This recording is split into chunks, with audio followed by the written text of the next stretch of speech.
YouTube channel.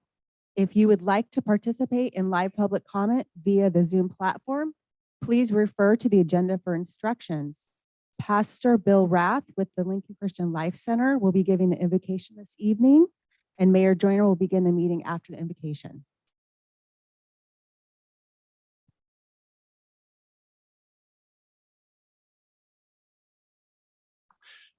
Mayor, City Council members, thank you for the privilege to be here this evening and pray. If you would bow your heads and close your eyes. Lord God, we thank you so much for the opportunity you've given us to this group of people to lead and guide this wonderful city.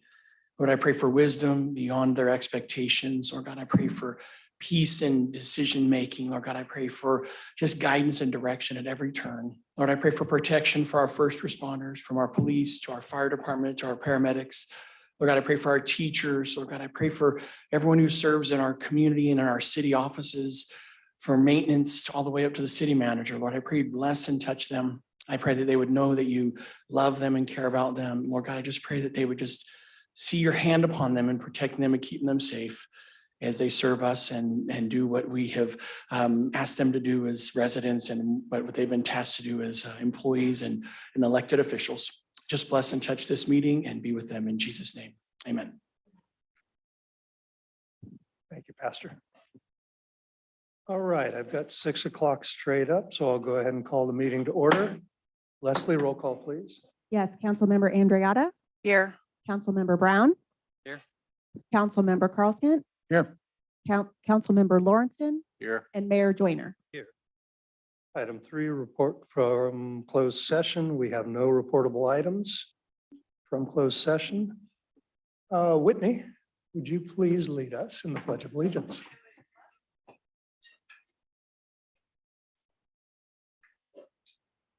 I pledge allegiance to the flag of the United States of America and to the republic for which it stands, one nation, under God, indivisible, with liberty. That's what happens when you sit in the front row and get on your phone. All right, item 5, agenda modifications. Staff requesting any modifications? Anyone from council? Nope. All right, we're good to go. Item 6, presentations. We have one proclamation tonight, which I will read to you and then seek a motion of approval. Proclamation 2023-02, a proclamation of the City Council of the City of Lincoln recognizing the 100th anniversary of the Holy Ghost Festa and declare the week of May 8th to May 14th as Portuguese Week in Lincoln. Whereas a community of Portuguese immigrants have called Lincoln home since the city's incorporation.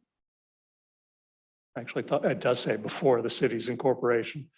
And there are historic records showing that in the 1850s, there were already Portuguese miners working in the gold fields, ranches, and canneries of Placer County. And whereas men, often leaving their families behind, waiting for opportunities to bring them over, found good paying jobs at Gladding McBean and Company, which they called the Pipe Factory, where they were recognized as good, honest workers, and many of them stayed with Gladding McBean for the duration of their working careers. Whereas the Portuguese community created the Associação, I got that one wrong, I suspect, Divino Espírito Santo, ADES, Holy Spirits Association, in 1923, so they could participate in a festa with their ancestral religious celebrations, and added the word Portuguese to the association name. This event has been held throughout the decades, and whereas the festa is a cultural event in Lincoln, reuniting Portuguese people with their ethnic groups and bringing thousands to Lincoln to celebrate in a safe and friendly environment, allowing attendees to socialize and share a free meal of traditional Portuguese sopas, participating in a colorful parade where the APDES queens display their intricate and beautiful capes with ornate crowns representing the miraculous origins of the celebration. And whereas after years of negotiations sparked by the city's interest in purchasing the property owned by the Holy Ghost Association, a deal was struck in 1957 between the two sides. From then on, the city owned the new park, and allowed the association free use of the property and its facilities for the annual celebration and various meetings throughout the year. And this mutual benefit agreement has been in existence since that date and always kept in good faith by the association and by the city. Whereas the relationship has continued to this day as the Portuguese people have helped over the years with several projects at McBean, including the construction and addition of the McBean Park Pavilion and several buildings surrounding it are used for the festa and throughout the year. Now, therefore, be it proclaimed that the City Council of Lincoln does celebrate the 100th anniversary of the Holy Ghost Festa in Lincoln and declares the week of May 8th through May 14th as Portuguese Week in Lincoln. Yeah. That's huge, 100 years. As a proud Portuguese descendant who loves festa and particularly food that goes with it, I would like to move approval of this proclamation. And as a resident of Lincoln who grew up going to the carnival and celebrating this every year, it's near and dear to my heart as well. I second. All right, very good. Leslie, roll call, please. Yes, of course. Councilmember Carlson, Yes, Councilmember Andriotta. Yes. Councilmember Brown, Yes. Councilmember Lauritsen, Yes. and Mayor Joyner. Enthusiastically, yes. Do we have representatives of the festa? Who wants to come on up and receive this? We'll get some pictures.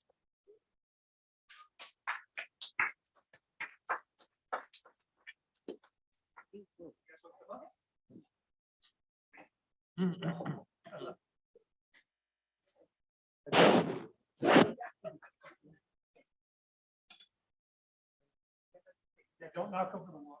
That's what you said, yeah. There we go.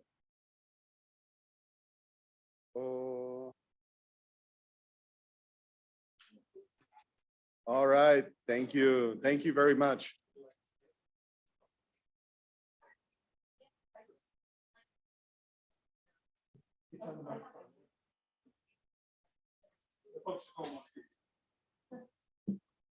Okay.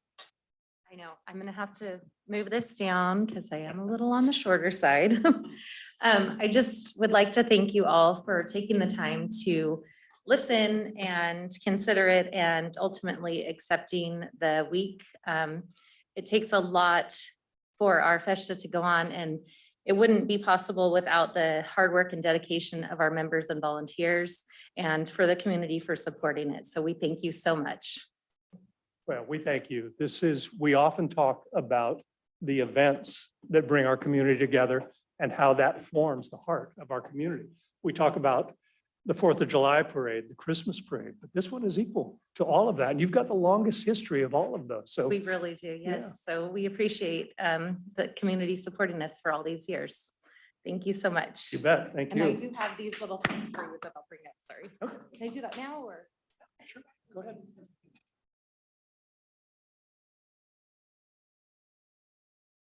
And then Thank the you. pin. Oh, wow. thank you.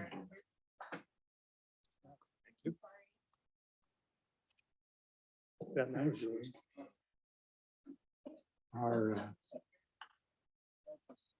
Our wedding reception 60 years ago was in the DES hall. Was it?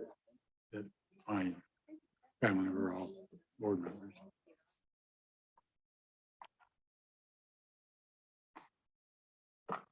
Yeah, wow.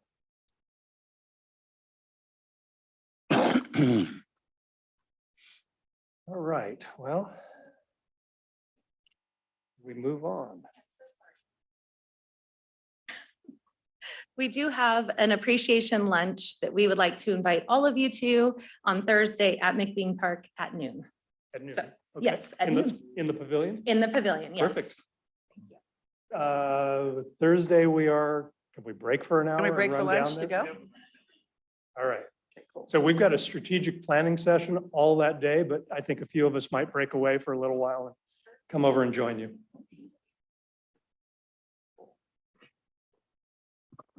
All right, we move on to public comment.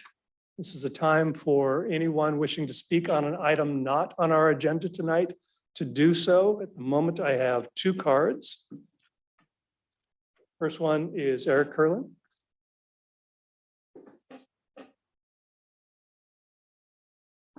Thank you for the opportunity to talk. It's been a while.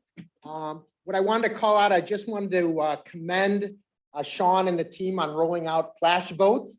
I know the first survey actually went out, so I'm trying to get people, trying to help get people to sign up. I think it's important. I'm very intrigued by what it will bring. I think it's still an open question. I'm kind of curious how many people have signed up to date, but I really think it's an excellent opportunity. So excited to see that. I'll toss out my one idea for the future. I'm going to go to the strategic planning session tomorrow, so I'm looking forward to that. But I got to thinking that, one of the topics at this session is going to talk about, strategic priorities and values. And I don't know all of what's going to be talked about tomorrow or how it's going to be approached, but I got to thinking that maybe a good idea would be to maybe ask the city council and city staff to kind of grade themselves on the values and the strategic priorities, how each of you feel you've done in economic development, team cohesion, infrastructure, et cetera. And then use flash vote as an opportunity to go out to the community to ask them how they believe you've done. And then essentially there can be a conversation around, is there a mismatch? Is there not a mismatch? Why is it? What's driving that kind of behavior, et cetera. So just that idea, and potentially one that could be talked about tomorrow as well. So thank you. And again, I like the flash vote. Thank you. All right. Thank you, Eric. Actually, I'm glad you brought that up. Social media, surprise, surprise, had more than a few comments about it. My understanding was that you had to sign up for flash vote. The reality appears to be that, and I know this because I got sent one and I filled it out, that it's being sent out to texts and email addresses for people who have not signed up. So how we're going to weigh those responses given that, I'm not sure. It was a test run anyway. It's our first attempt at this, so.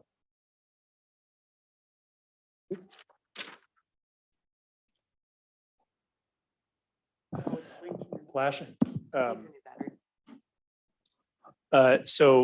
We'll look into that part of it, but to answer Eric's question, as of today, we have 1,011 signups to flash vote. Good sample. So good start. All right. What, as I understand it, they invite people to match the demographics that we are short in the volunteers and representation. They needed, in this case, if I remember right, they needed younger males to sign up. Thank you. I'll take that. All right, we'll move on to Whitney Eklund.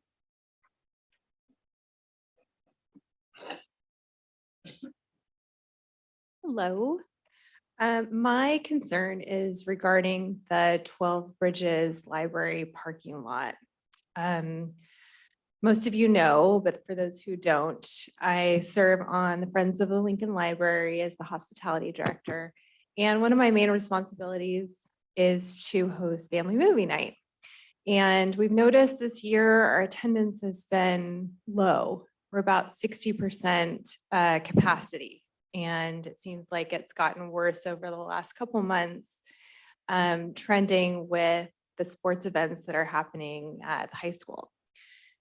So anyway, I attended the Lab Lac meeting last week, and it was confirmed that this is an issue. A lot of people have conveyed that they notice when they're going to our events at the library that they see the parking lots full, which is full of sports events, high school kids that are parking in the library parking lot because it's closer to the fields, that they think we're already full or at capacity, so they turn around and go home. And we spent a lot of time at the library fundraising. Like last week, we had our annual Big Day of Giving, and we knocked it out of the park. We had a goal of $15,000 and we raised $18,000. So it was really exciting, but our concern is that we're raising all this money and we're not able to, for these programs that we're trying to provide through the library. And we're not going to see successful efficacy because of the parking issue. Same thing with some of our other events. People aren't able to park. People mentioned to us on the day of Big Day of Giving that they drove around the parking lot for hours, for a while, to donate, and they got frustrated because they had to walk quite a ways just to get inside after they found a parking spot on the other side. So I know that the high school is doing everything that they can to mitigate it from their end, and it's not their fault. And I recognize that the high schoolers and their family need a place to park just like anybody else. And there's a partnership that we have with the kids. It's their library. So I'm wondering if there is a short-term solution and a long-term solution, because it's also been expressed and conveyed that it's probably going to get worse before it gets better with the additional class coming in to the high school next year, more athletes, more families coming out to these events. I feel for the elderly and the families that are coming with their walkers and trying to carry a lawn chair and expecting them to walk from the other side where the designated parking is all the way over. So I'm wondering if we can move the recycle bins to an alternate location to free up a little bit of space. And then if there's something like a cheaper alternative for parking in the interim. That's it. Thank you, Whitney. I'm looking at you because the movement of the recycling bins is more your realm. It seems, I don't know what the agreement is with the high school, but it seems logical to me that this is particularly important during your events, that we treat it very much like we do the downtown, and in advance of an event, it can be posted that there is, parking only for that event. Yeah, so the recycling center part, we've been working on, not related to parking issues, just because it's not optimal. So there's a piece of property that exists right when you come in that the school district actually owns. The aquatic Yeah, and property. they've generally indicated to us, in the past at least, that they would be okay if we paved it and moved our recycling center there, which is actually kind of a good location because it's sort of screened from view. And Catherine and I talked today for quite a while about a couple different ideas of how we can, the way I think we both put it is try to make this problem just a minor annoyance versus, totally debilitating to people that want to go to the library. So we have a couple ideas. We're gonna The answer, Whitney, is they're working on it. All right, Mike Garabedian. Good evening. Thank you, Mike Garabedian.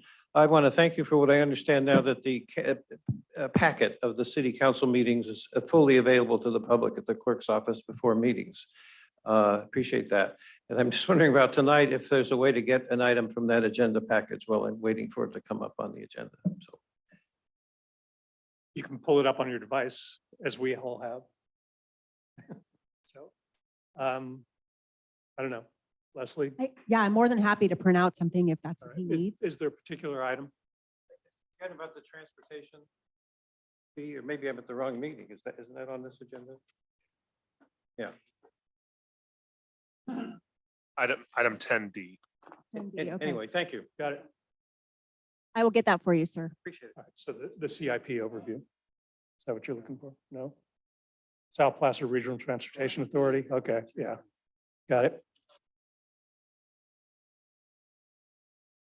All right. That's the last of the cards I have. Anyone else wishing to speak? Mr. Chapman? Yeah. Leslie, we have someone online as well.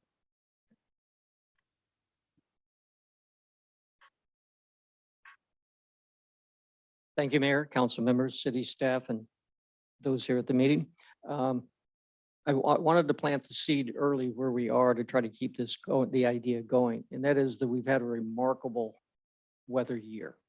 I mean, it's broken just about every possible record we could in the way of snow, rain, and so forth. The last couple of days is a testament to that because it still seems to be coming. But looking at the long range weather report, it looks like we're going to pop back into summer and we're going to be going where we're going.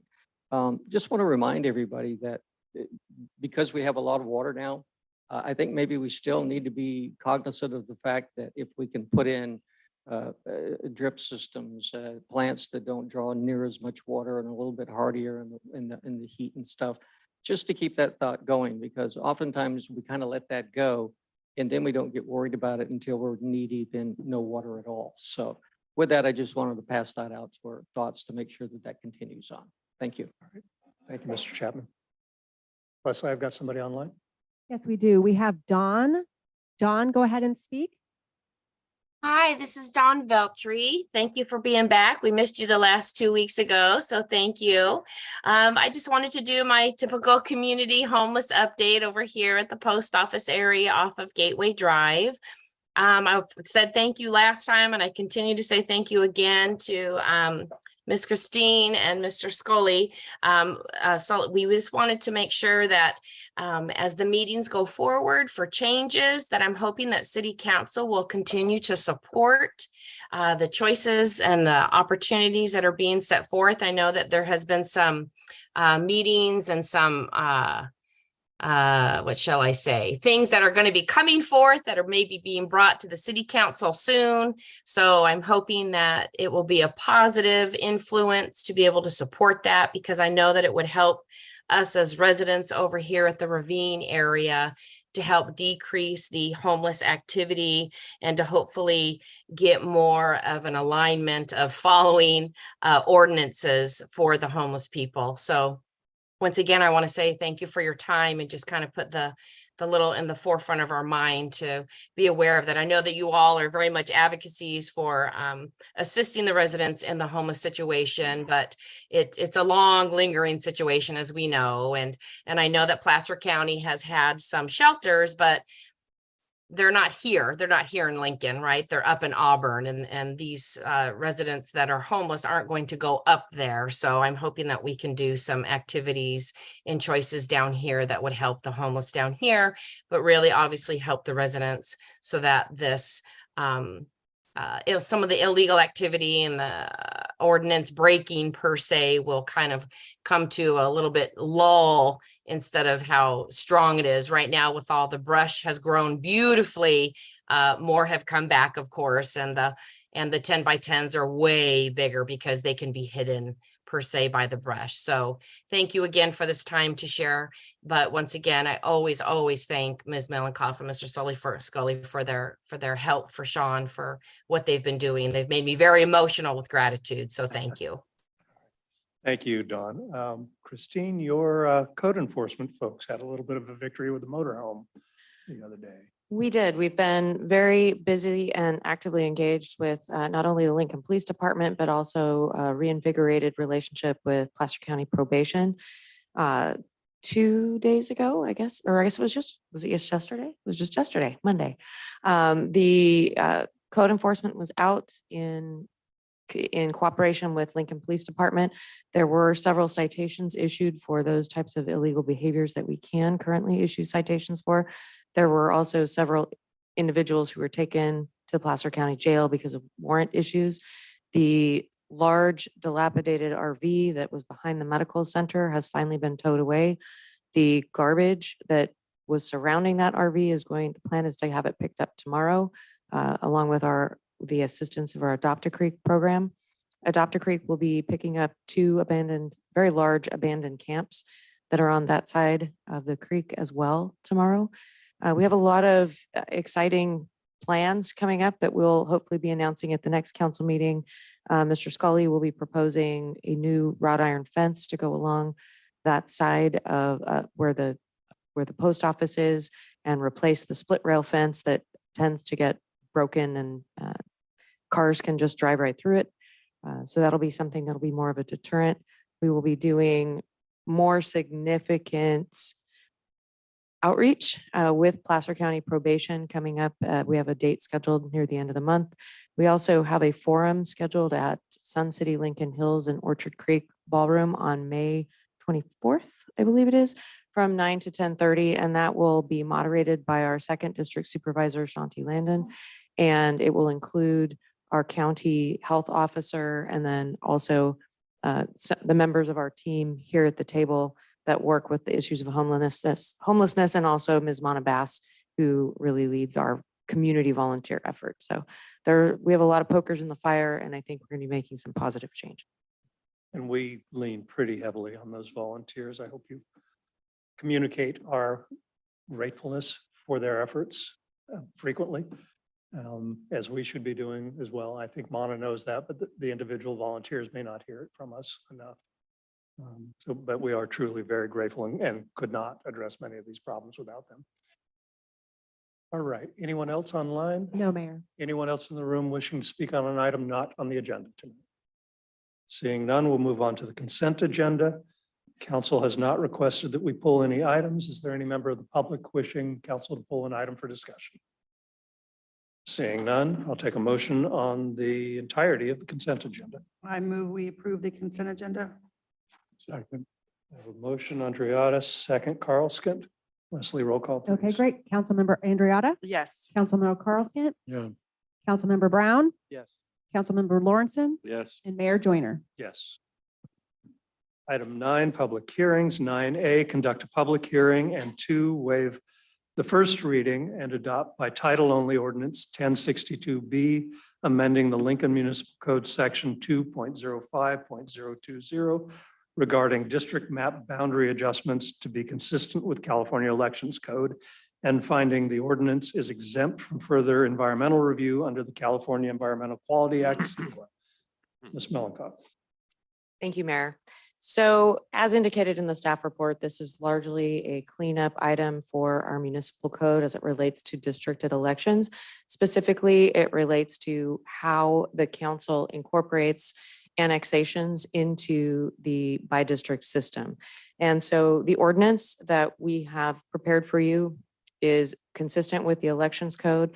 It essentially requires that there be a contiguousness of the annexed area to a district.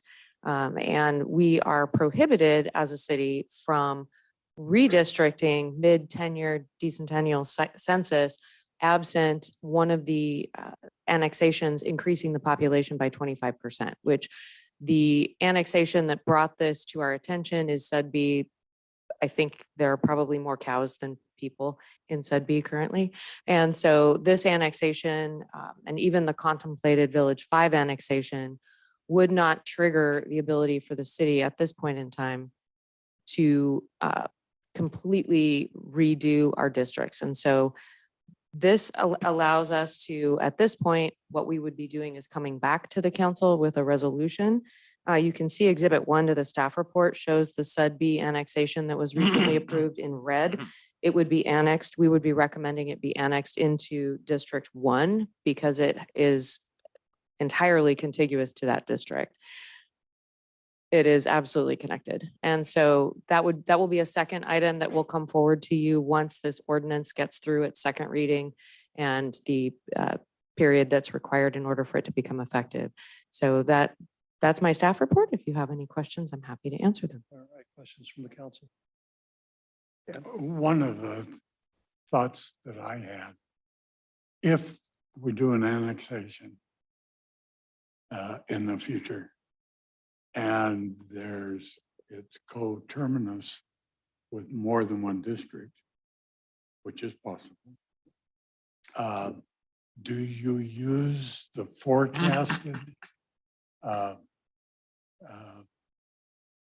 number of units to decide which you annex in? Or if you split it? Or yeah, that's right. I don't think it's that scientific because the forecasted number of units is going to be largely dependent on when developers start pulling permits. And so I think it'll be a decision for the council at that point in time. And as those units start to come online, we'll be looking at another census here within 8 years and have a better scientific number of actual residents in those areas in order to base your decisions on. And I don't know that you can get that granular if it's the apartment project that's coming online. Right. Do you assume 2.5 per unit? I don't think you do. And so it's a population-based thing. Yeah, right? well, yeah, It's not units, but it's you're, population. But your specific plan has that. Population based, not right. voter based. I so. just wondered whether the wording in the ordinance prohibits that flexibility. Anything that would. No, the decision ultimately would be the city council's decision as to where to draw those boundaries and where to place those properties. Or the committee. Correct. Or the independent redistricting commission if you wished to go that route. The independent redistricting commission has been retired at this point in time, but it is certainly something that you could reevaluate at that point in time. If you had a larger, for example, Village 5, which will be contiguous with at least 2 different districts, that might be something for consideration at that point in time. What we're looking at now to bring forward with Sud B, it's contiguous completely with District 1, so it wouldn't seem reasonable to. But even Village 5 is not likely to be significantly populated. in the Correct. next 5 to 8 years. Correct. It would not trigger redistricting, but it would need to be assigned to a district or districts. Any other council members, questions? Any member of the public wishing to speak on this item? Mr. Garabedian? Thank you. Until 1964, boundaries were determined by the legislature and presumably a bill signed by the governor. And I think that was preferable to what it's come to now with the local agency formations that don't have anybody sitting on them with the statewide interest. But specifically, the concern I see very often in annexations that the annexation is drawn so that you know exactly how the vote is going to turn out, which it doesn't seem very fair to me. That's an issue that I hope that maybe LAFCO or the city could take up to make sure that something like that doesn't happen. But anyway, I have other issues about LAFCO, and I really think it should be actually abolished, but that's a whole other discussion. Thank you. So you're talking about LAFCO and annexations. Really what we're talking about here are the individual election districts for the city of Lincoln for council elections. Right, my ears perked up though. Yeah, I heard you. I heard you. And on first blush, several of us smile and agree with you when we talk about abolishing LAFCOs. Our fear is what that goes back to, and it probably goes back to the state. And I don't know that that's any better, probably significantly worse. Well, having a couple legislators, senators, Senate, that I think they may listen more to the constituents than whatever. Thank you. One would help. Thank you. Anyone else? Anyone online? No. All right. Well, this is a simple housekeeping item as far as I'm concerned, very straightforward. I'll accept a motion. I so moved. I'll second. Motion Carl Skint and second Lawrenson. Okay, great. Councilmember Carlston? Yeah. Councilmember Lawrenson? Yes. Councilmember Andriotta? Yes. Councilmember Brown? Yes. And Mayor Joyner? Yes.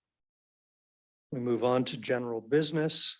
Item 10A, determine the general plan and housing element annual progress report is not a project under section 15378 of the California Environmental Quality Act, CEQA guidelines. And 2, review and accept the 2022 general plan and housing element annual progress report, APR. And 3, adopt resolution 2023-072, authorizing staff to file the report with the Office of Planning and Research, OPR, and State Department of Housing and Community Development, HCD. Mr. Sanchez. Good evening. Good evening, City Council. My name is Efrain Sanchez, Senior Planner with Community Development Department. The project we have before you is a 2022 General Plan Annual Progress Report. You might be wondering, what is the General Plan Annual Progress Report? Well, it's a report to the legislative body, City Council, yourself, and the public regarding the implementation of the general plan for a given year. So some background, California Government Code Section 65400 establishes that the requirement that each city and county prepare an annual progress report on the status of their general plan implementation. State law also requires that the general plan annual progress report must be provided to the local legislative body which is the City Council, Office of Planning and Research, and the Department of Housing and Community Development by April 1st. The housing element portion of the APR is prepared via the use of a standard Excel workbook adopted by HCD, which is why it's a standalone document separate from the rest of the general plan annual progress report. The City of Lincoln's general plan policy LU 8.1 also requires that we share the annual progress report with both the Planning Commission and City Council.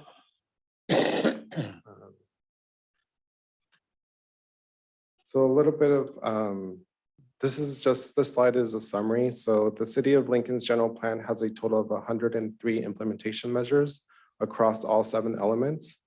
The table found on the slide is a summary of the progress the city has made towards implementing the 103 implementation measures so far.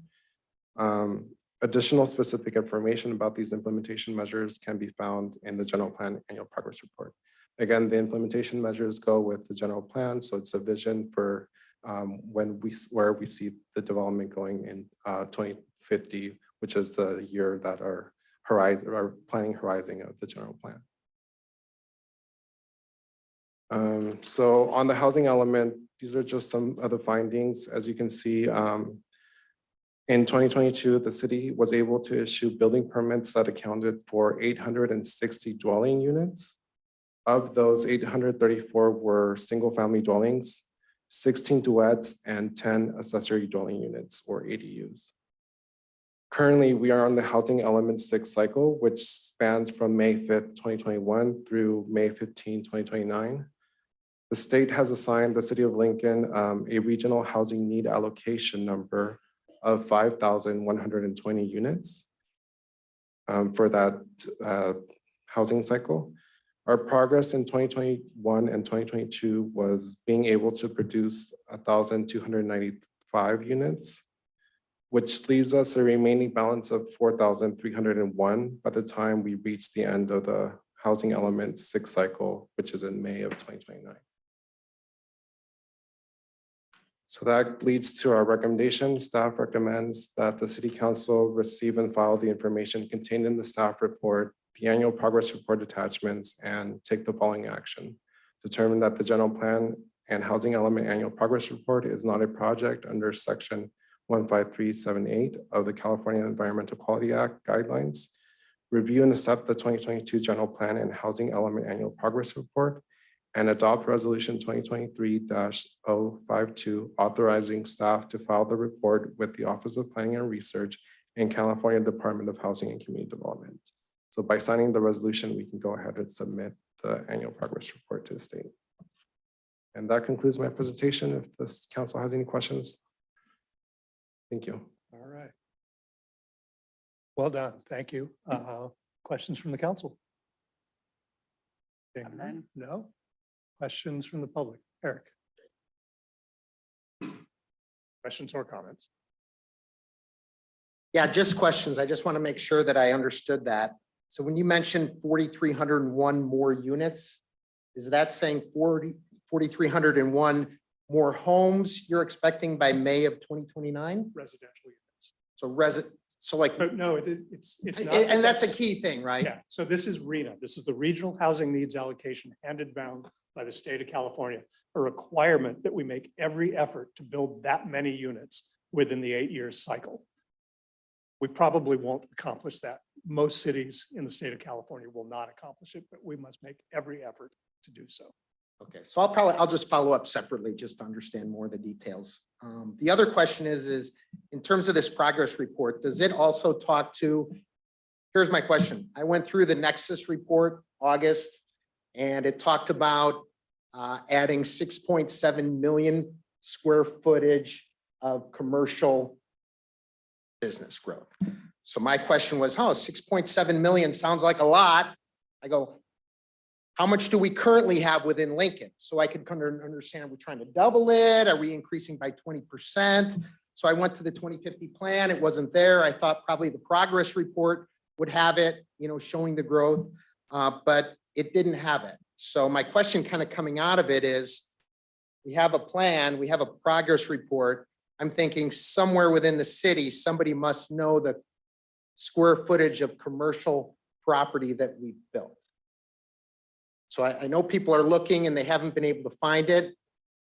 But, and I'm not asking for an answer now. I'm just saying I'm kind of struggling with the fact that we don't seem to have that information. So maybe if I could get that at a later date, that'd be great. So you're looking for what we have currently built Just what we have currently built in Lincoln. since the time of the approval of the general plan 2008? Obviously, It's minimal. yeah, I'm thinking, well, we have a certain amount of square footage that we have in Lincoln. The majority of the commercial that you're going to see come on will be in Sub B, which Yeah. was just annexed, and potentially Village 5, about 4 million square feet there. So out along Highway 65, the Yeah, yeah. bypass. And those are our opportunities for big box stores, car dealerships, that type of thing. And that's the thing, just trying to understand, it's like, oh, we're trying to go from 500,000 to 6.7 million. That's a huge growth. How realistic are we that we're actually going to achieve that? Because the Nexus report, all of the plans for parks, et cetera, that I'll talk about later, all ties back to the Nexus report and achieving those goals. Correct. So if those goals are not achievable, then essentially the dollars fail and the parks fail, and we're back to kind of where we've been. So hence the question. Understood. Thank you. Anyone else wish to speak on this item? Anyone online? No one on Zoom. All right. There's nothing more from the council. I think we can agree that this does not represent a project under CEQA, so we'll go ahead and accept a motion on the resolution. I move. Can we do it in one vote or one motion or three?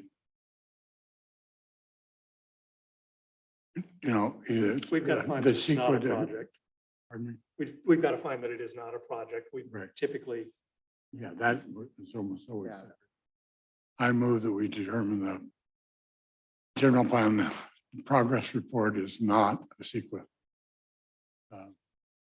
we take it in order. According to section 15,378 of CEQA. All in one? All right. Okay, I move, we approve item 10A. Ben already motioned. So that's an amended second. No, Will you because- accept the Ben second? motion, you can second. Oh, okay. Second. Okay. All right. Okay, so I have a Councilmember, motion Brown, second Carlson. okay, Councilmember Brown, Yes. Councilmember Carl Skent, I think so. Yes. Councilmember Lawrenson, Yes. Councilmember Andreotta, Yes. and Mayor Joyner. Yes. All right, moving on to item 10B, adopt resolution 2023-073, approving the 2023 neighborhood electric vehicle and golf golf cart. court master plan update. Roland.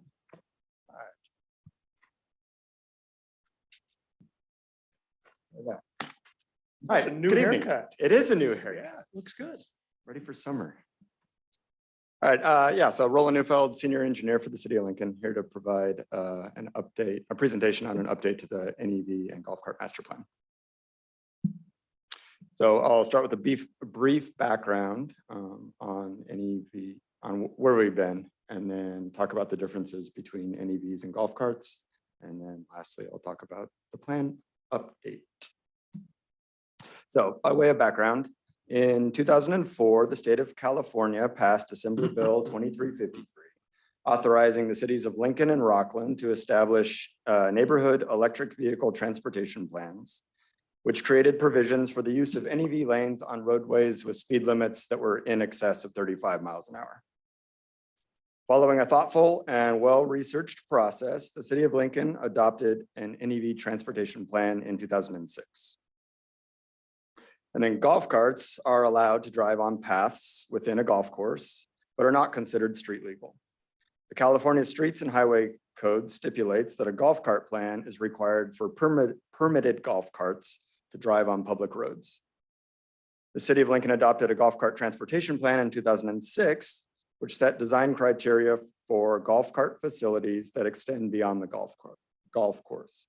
And so that's what you see on the screen are those plans from 2006, one for NEVs and one for golf carts. And we have not done any update since that time period.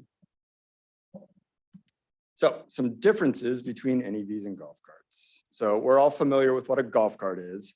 As I mentioned, they're only allowed on golf course paths. To be operated on the roads outside of golf courses, they must obtain a permit through the Lincoln Police Department. They can only operate within the approved golf cart plan area, and they must be equipped with the following items, including brake lights, turn signals, rear view mirror, headlights, parking brake, and seat belts. We've likely all seen NEVs drive around town, but we may not all know what NEVs are or how they differ from golf carts. They're both low-speed vehicles that are electric. But NEVs have a greater amount of mandatory safety features and requirements than golf carts do. So some of the items NEVs must have are a vehicle identification number, which is the VIN number that you get from the DMV, seat belts, brake lights, tail lights, headlights, rear view mirror, windshield, horn, turn signals, parking brake, and a covered passenger compartment, to name some of them. So where can NEVs and golf carts operate? This is a fun little graphic. So in this graphic, the little white icon is meant to represent a golf cart and the blue icon is meant to represent an NEV. And this graphic assumes that the golf cart is permitted and operating just within that the golf cart plan area. So I'll start from left to right. On the far left, you've got a posted speed limit of 25 miles an hour or less. Golf carts and NEVs can both travel in the travel lane with cars and trucks. And moving to the next one, between 30 and 35 miles an hour, the golf cart needs to be in a dedicated golf cart lane, but the NEV can be in the travel lane with the cars. And going up to 40 miles an hour, both of them need to be in their own dedicated lanes off to the side of the road. And above that, 45 to 55 miles an hour, golf carts cannot operate adjacent to the roadway, but NEVs still can. And then any roads posted in excess of 55 miles an hour, NEVs are prohibited. Roland, I'm not aware of any lane that we have that is labeled as a golf cart lane. We have NEV lanes. Yeah. That say NEV on them. We do. I can't think of any in town. that We do in actually Sun say golf City. cart, do they? We do up in Sun City, yeah. There's a couple different lanes. Spring Valley Parkway is coming to mind. Okay. Because the speed limit there is greater than would be allowed otherwise for the golf carts to be in the travel lane, yeah. So we do have them. I'm sure there's more.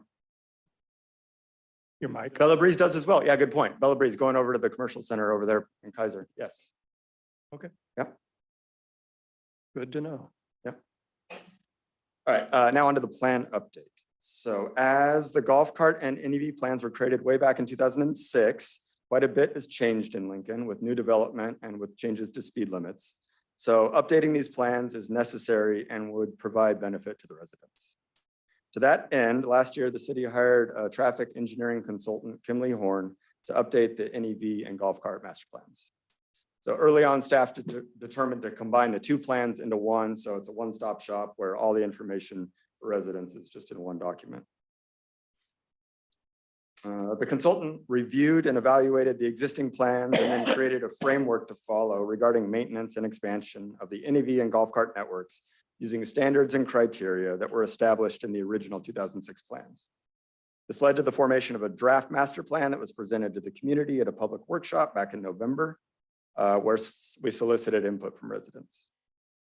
Following the public meeting, the consultant worked to finalize the NEV and golf cart master plan, which is what we're looking to adopt tonight. Yeah, looking at this little graphic, this is the existing NEV and golf cart facilities.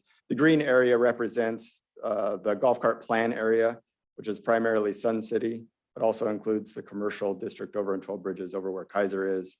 And all the blue lines represent where NEVs are allowed to travel, either in the travel lane or in their dedicated NEV lanes. All right, proposed projects. So one of the main components of the plan update is a list of proposed projects that will improve the safety and access for golf carts and NEVs. And I won't go through all of them, but I'll highlight a couple. That thick black line is obviously Highway 65. If you look to the left of that, that's the Sorrento Lincoln Crossing neighborhood over there. And that's currently a little NEV island unto itself. And that's because Ferrari Ranch Road, which is the arterial coming out of that neighborhood, is posted at 40 miles an hour. And there are no meaning NEVs cannot travel in the travel lane. And there are no NEV lanes out there on Ferrari Ranch Road. So one of the projects would take the existing bike lane, revise the striping to widen it such that NEVs and bikes could share that lane. And therefore, people could take their NEVs to other parts of town and not be trapped in that neighborhood.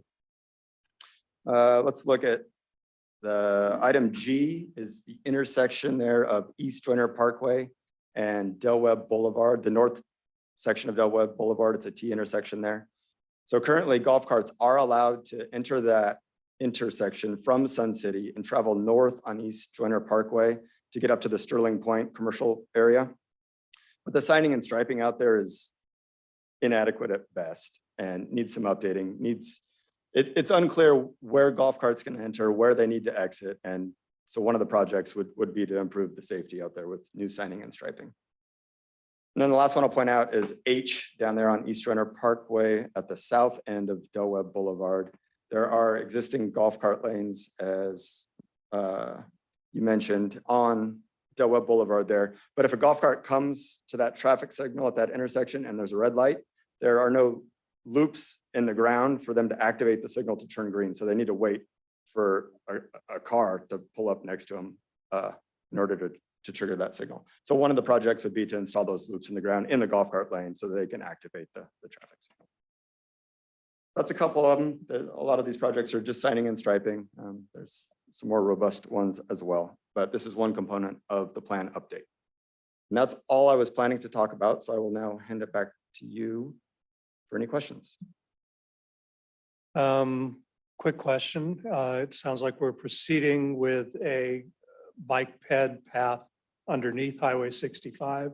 When that comes on board, would we dedicate that as an EV and golf cart as well? That would be a good connector with. That more is road. a good question. I'm managing that project as well, and we're in early design phases on that. That's something we could look into. It would certainly widen what that path needs to be, because I think for any two-way NEVs, I believe it needs to be 16 feet wide. And if it's just golf or pedestrian, it would not need to be nearly that wide. But that's something we could certainly look into and see what the additional cost would be and see if that makes sense. And there may be some additional funds available from SACOG for such a project. Fair enough. Yeah. Questions from the council? A lot of this original work was funded under CMAQ, was funded simply to get the right carbon air quality. So, and I think that probably might be still available to look at, because that certainly, justify that in the underpass. And we could reach out directly to PCTP. Fantastic. Anyone else? Any member of the public wishing to speak on this item? Whitney? Stand by, Roland. Yeah, Stand don't go by. anywhere. Maybe I'm just not seeing this, but is it legal to cross from Sun City into Verdera in a golf cart that does not have a license and a permit? And if it isn't legal, how can that be made possible? Is that possible? Because I know a lot of people go from Sun City into our community or to Catavadera in their golf cart. Go ahead. So currently, I do not believe it is legal. There is a California Highways Code law that stipulates that golf carts cannot cross a roadway that is in excess, I believe, of 45 miles an hour. And I think 12 Bridges up there at Rossi Lane, I think 12 Bridges there is 50 miles an hour going off memory. So I don't know that it would actually be legal to do, but I'm happy to look into the viability of that and see if I'm remembering correct with my speeds and stuff. Yeah. It has to be identified as a golf cart crossing. It would also need to be an Right. update in the plan, yeah, if we were Yeah. to allow that, absolutely. I thought it was 50 miles an hour. You may be right. Time, Yeah. I forget when times change. I'm happy to look into it. Eric?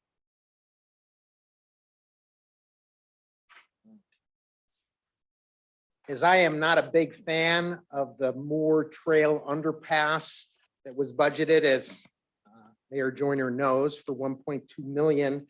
I guess I would seriously look at whether it's worth spending even more money to expand it to 16 feet. Obviously, you have to look at what the benefits are. I'll look forward to when that comes out to really challenge whether those benefits justify that off of Moore Road that's off the distance. So we're looking at to see if there's a benefit, but you know, I'm not a fan, and I think the dollars could be much better spent elsewhere. Got it, Eric. Thank you. It's, as you know, we juggle a lot of balls around here, and one of them that happened as a result of Highway 65 being built was the Moore Road area has been split in two.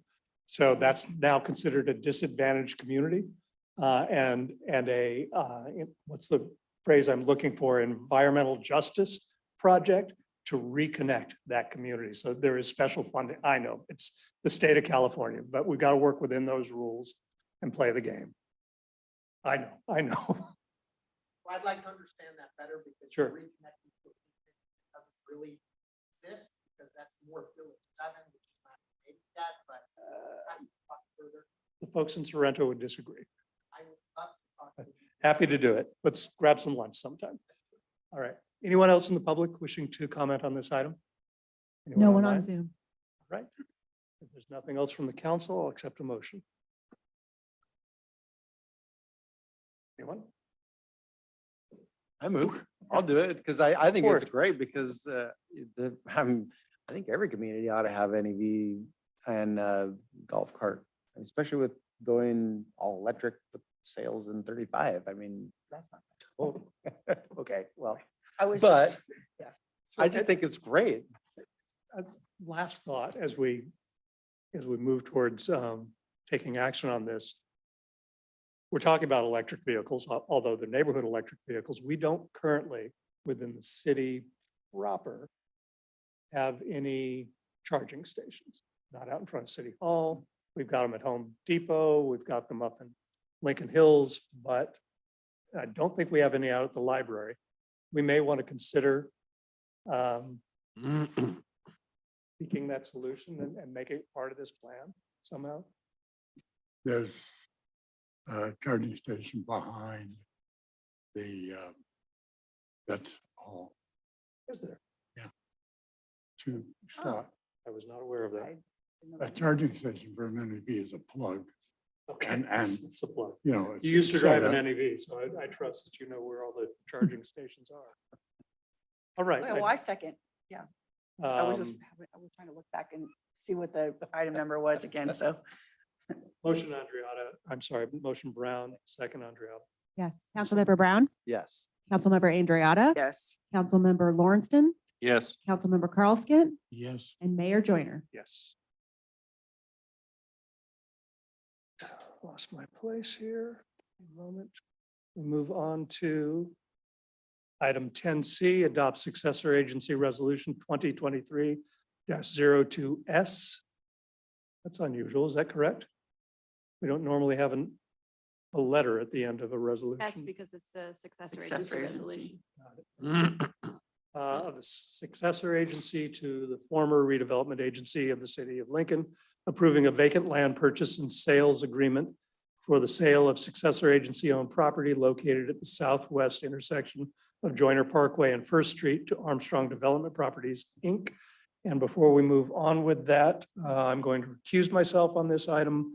My family has property directly across the street, well within the 400 feet requirement. So I'm going to hand this off to the Mayor Pro Tem and step out of the room. thank you very much.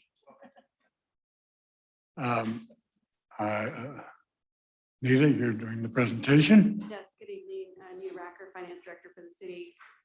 As Mayor Joyner just recited, that this is the proposed purchase and sale agreement for a vacant parcel on the corner of Joyner Parkway and First Street.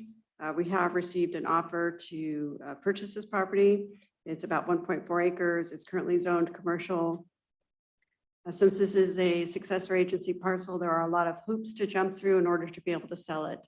However, when the redevelopment was dissolved, The city adopted a long-range property management plan, and in that plan, this parcel is identified as a parcel to be sold. So that means that once the council approves this resolution, should it choose to do so, it will go before the Placer County Oversight Board for their consideration and approval. And if they approve it as well, then it does not need to go to the Department of Finance, and the parcel can be sold with the Oversight Board's approval. Back in October, we performed an appraisal of this property, and the proposed purchase price is below the appraisal. However, since that time in October, the market has definitely softened. There is no other offer on the table for this parcel. So that I believe that this offer is the only and best interest of the city for the sale of this property. Okay, any questions? Nita, is this the lot that's next to the fire station or the one across the street? I believe it's next to the fire station. It's the one right next, okay. I thought we sold it once already. I think we've sold it like 3 times already and it keeps coming back. Yeah. Well, we're hoping to actually finish the sale this time. Okay. You know, RDA parcels. Yeah. There's a long process to sell them. And because this is the successor agency, we don't actually get the money for it. It goes back into. That's correct. It goes to the state, and then the state will determine what the city share is of that. Which of means those they'll probably proceeds. keep all of it, but that's okay. You get about 11%. Okay. All right. Well, Okay, any other questions from the council? Any comments or questions from the audience? Yep, Sounds like we're gonna get about $66,000 from selling it. So that BMX place that people were thinking of putting in Foskett, that needs more than 1.4 acres. My thinking is put the BMX park right there. We've got the land, we've got the parking across the street. Somebody was willing to pay for the money to put it in. So just an idea so that we don't get only 66,000. Unfortunately, this parcel is identified to be sold and sold only, so that is its current use by the state without seeking additional state approval to do anything else with it. And it is also zoned as commercial. that's correct. Any other questions? Seeing none. Thank you, Nita. If there's any further discussion, yeah, I move that we adopt the successor agency resolution 2023-02S. I'll second it. okay, I have a motion and a second. Okay, Councilmember Andriotta, Yes. Councilmember Brown, Yes. Councilmember Lawrenson, Yes. and Councilmember Carlskin. Yes.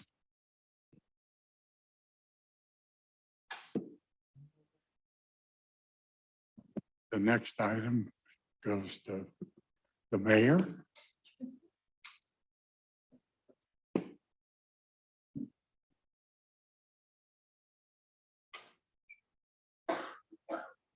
All right. You gave me an easy one. I'll take it. Item 10D, council consider approval of the South Placer Regional Transportation Authority Tier 2 funding agreement and authorize the city manager to execute the document on behalf of the city of Lincoln. Mr. Scully. Yes, thank you, Mayor. First off, I'd like to thank Mr. Garabedian for his comment and request because he pointed out a technical error that I made inadvertently on the agenda item, which is that the red line agreement was not included as an attachment. So my apologies, that's on me. That said, that's the exact same agreement was agendized at think at your last meeting and has not changed. So I'm going to give the report, but my recommendation is you continue the item and I'll re-agendize it correctly for the next one. But in the meantime, I'll explain. Council, when you first considered this item, one of the things that was asked was, hey, we want to feel really comfortable that the methodology is fair to Lincoln. And we want to make sure that what we're agreeing to moving forward is consistent with other jurisdictions. So spoke with PCTPA. We're always super professional and willing to explain. And the in simple measures, the agreement as proposed and as has been the case in the past is beneficial to Lincoln because It's essentially a flat fee that's established and charged regardless of jurisdiction for our sister jurisdictions to the south of us. So we pay the exact same amount. I don't know that I would agree that was some discussion that if they decided to go and do a full analysis on a vehicle miles traveled basis based on this, that somehow because of Lincoln's ability for growth, our number would actually be a bit higher. And so we would have to do sort of our own subsequent analysis to see if we agreed with some of the assumptions that they're making about how many of our people now and in the future are going to use Placer Parkway as a routine commuting avenue. But it's really not necessary at this point because it's a flat fee across the board. And so at least for the time being, that this benefits Lincoln as opposed to the alternative, which the door could swing very differently for us. So I will re-agendize it for you. My recommendation will be that you approve it and we move forward. This, just to be clear, the only differences in the agreement from previous iterations were updates to cost and contributions from the United Auburn Indian community in Placer County. All right, questions? No. Seeing none? I just don't want to feel like we're getting ripped off. So if we can feel comfortable about it, then yeah. So the flat fee, yes, my concern is really on the back end of this. Does Placer Parkway ever get fully built? And if not, what happens with those funds? I don't want to see them simply be rerouted to connect whatever they've built to Watt Avenue and call it good. That's not the purpose of this. Placer Parkway is actually a proposed mitigation for a lot of the development happening in South Placer County. And without that actually being constructed, there is no mitigation. So I don't want to see all those dollars 20 years after we're all gone, rerouted for another purpose. Is there language in this current?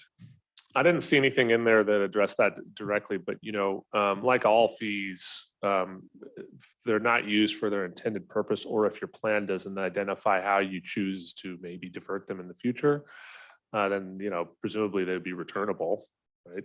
It's the presumably word that makes me nervous. status of the law today. Yeah, but I'll ask that clarification. Yeah. I think it's important. Please do ask Matt that and get him on record. The reason, one of the main reasons I asked that is the previous executive director and I had that conversation. And the answer was, well, I'm sure we'd find some other project to spend it on. Yeah, no, No, that's not the way that No. works. not with our money. Well, there's two issues. The first one you mentioned, which is that we've used this as a basis for a number of different CEQA documents over the years. And the models seem to indicate that at least some percentage of current and future projects will use this opportunity to access Highway 99 sometime when it's finally built. So it'd be pretty concerning if that never happened, although it is very expensive too. So It is. All right. No further questions from the council? I have the model, that we're have been asking to have redone to see whether it's equitable or not. That model, I got the impression would have been used for more than just tier 2 stuff.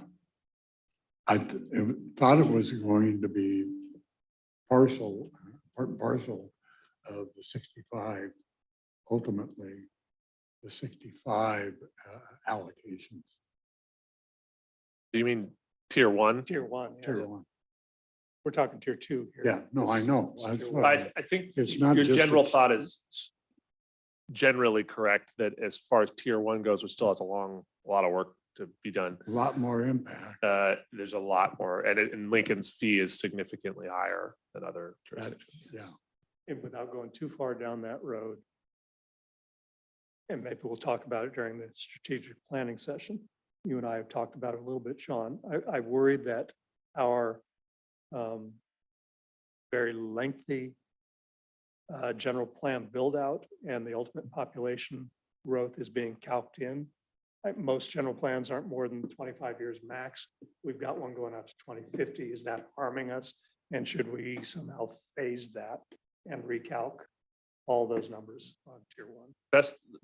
Based on the analysis I've done so far, I think the answer to your first part of your question is yes, it does harm us. Because, look, you can only really collect fees from folks that are building, that can't go backwards and collect from who's built. So the opportunity to generate enough revenue to do these projects is starting to really concentrate in the Lincoln area, as Rockland is mostly built out at this point. And so, yeah, it's a concern. My concern is that they calculate the impacts created by the projected population of build out that isn't going to happen in my Yep. lifetime, rather than, the shorter term of 20 or 25 years that other people's general plans, other cities' general plans. And also it assumes that Lincoln doesn't change its general plan or make amendments to push out projects further than 2050. And I think many of us feel that it's time to have that conversation about what that looks like moving forward. Oh, it's on the list. So, all right, nothing more from council. Since we have this agendized, any member of the public wishing to speak on the item tonight?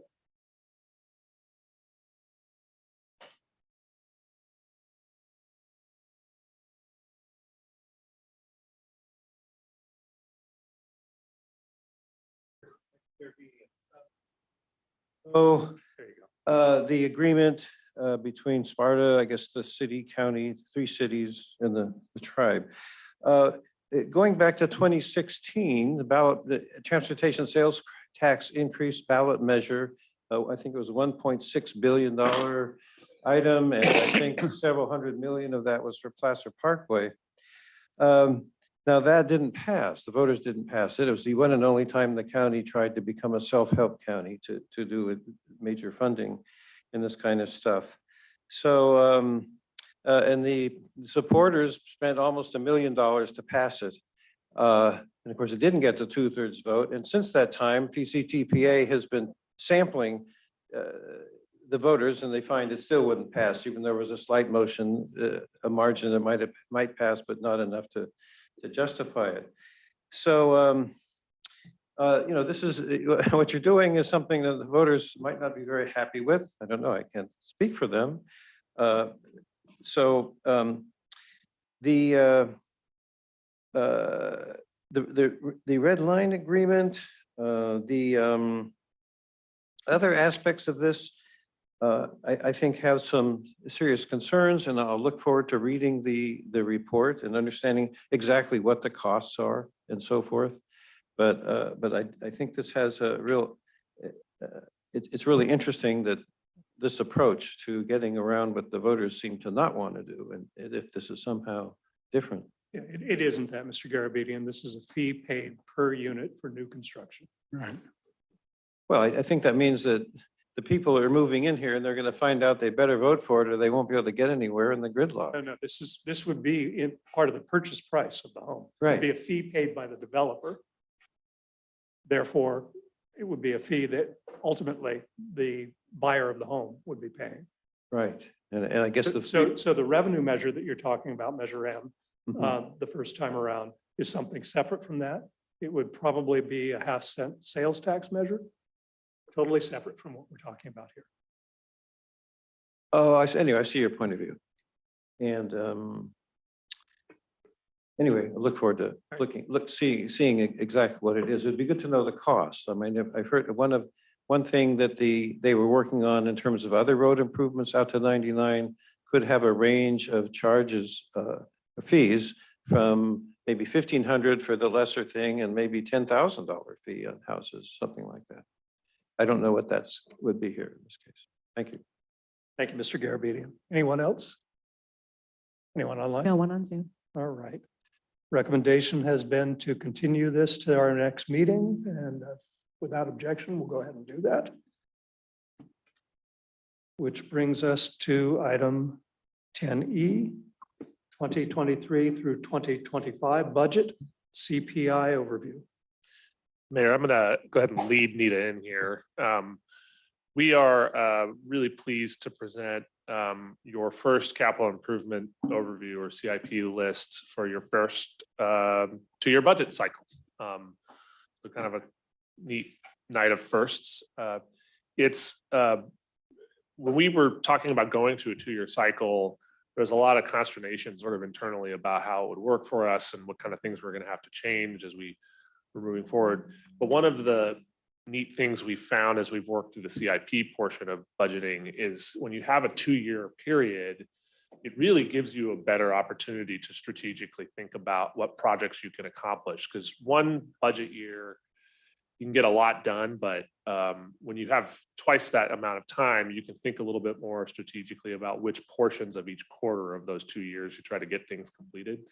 And so what you're going to see tonight is a pretty significant in just construction projects, over $44 million proposed CIPs over those years. And we tried to pick projects that were submitted by departments that would add value to the areas of the community that council has said they wanted to really try to address. And it doesn't fix and solve all of the issues that we want to get to, but it pushes us way further ahead than we've been in quite some time. So we're really proud of it. Nita's going to step you through the projects and proposed ideas we have in all kinds of areas: parks, streets, water, wastewater, drainage, airport, public buildings, vehicles, and a series of technology projects that we have funding for. It all, while they're getting that all set up, I'll also mention that we made a concerted effort this year to really look at our public facility fees and make sure that if a project is, we think it's ripe and it's ready to go and funding exists for it, we fund it. And Travis and his team have been really great in being open and willing to commit to quite a few CIPs even in a 2-year period. So, Nita. I love it when Sean steals all the thunder. I think it makes my job easier. That just means you got to bring the lightning. So as Sean said, this is our overview of the CIP projects included in this first biennium budget. Good news is there's only 9 slides. The less than great news is there's a lot of information to cover in those 9 slides. But as a brief overview, we have about 44 million in construction projects, 2.9 in vehicle and equipment purchases, and 915,000 in technology projects.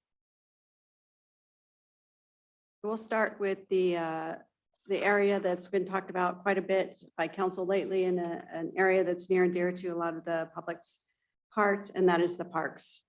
So included in this 2-year budget, and just as a quick note, the items shaded in that salmon-ish color are projects that will be undertaken in the second 12-month period of the biennium budget. So first up is the phase 3 of Jimenez, which includes soccer fields, parking, drainage, and accessible paths. There is a small amount to start the Bella Breeze project, but that's for just the master plan. That's not programmed to start any construction in this 2-year period. We're also going to be working to complete the Henry Rood Park with a total of little over 2 million to complete that safari adventure theme park. And then pretty exciting is the commencement of the community center park. The phase 1 will occur, just as a reminder that this is the 5 acres next to the community center. And the park, once completed in several phases, will include a lot of things. But this first phase is going to include the skate park, Holly. Skate park with a picnic and restrooms. But as we move through the rest of the phases, other things that will be included with the BMX pump track, the children's playgrounds, sport court, fitness loop, picnic areas, and many other items. If I knew how to do a cartwheel, I'd be doing it right now in the front here. Also, we're doing an expansion of the Foskett parking lot, replacement of several playgrounds, matting, and some other small projects. And before I move on, I will pause to see if there are any questions about parks.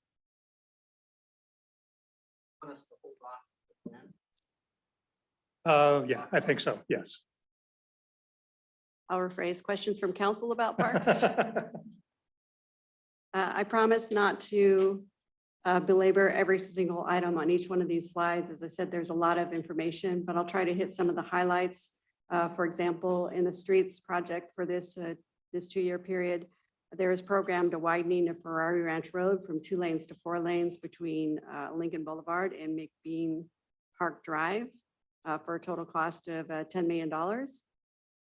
And as Roland was talking about the adoption of the NEV plan, there is about 200,000 for some NEV and golf cart lane improvements from Lincoln Crossing neighborhood to downtown, but it's only about 200,000, so a smaller project.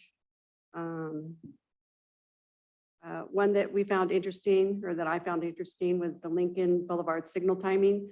So we were kind of like, what does that mean, right? Signal timing. So you've been to some areas where you stop at a stoplight and all the lights turn red at the same time sequentially. And once they turn green, you can make a fair distance going from green light to green light to green light to green light. That's because the signals are timed. None of our signals are timed that way. So it's luck of the draw. You could stop at one green light and hit the rest of them red. As someone who took 20 minutes to get from Lincoln Crossing to downtown tonight, I appreciate that project very much.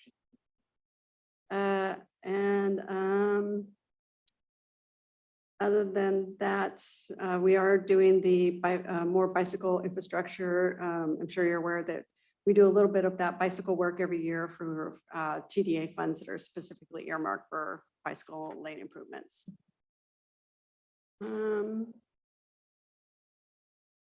Questions about street projects before I move on?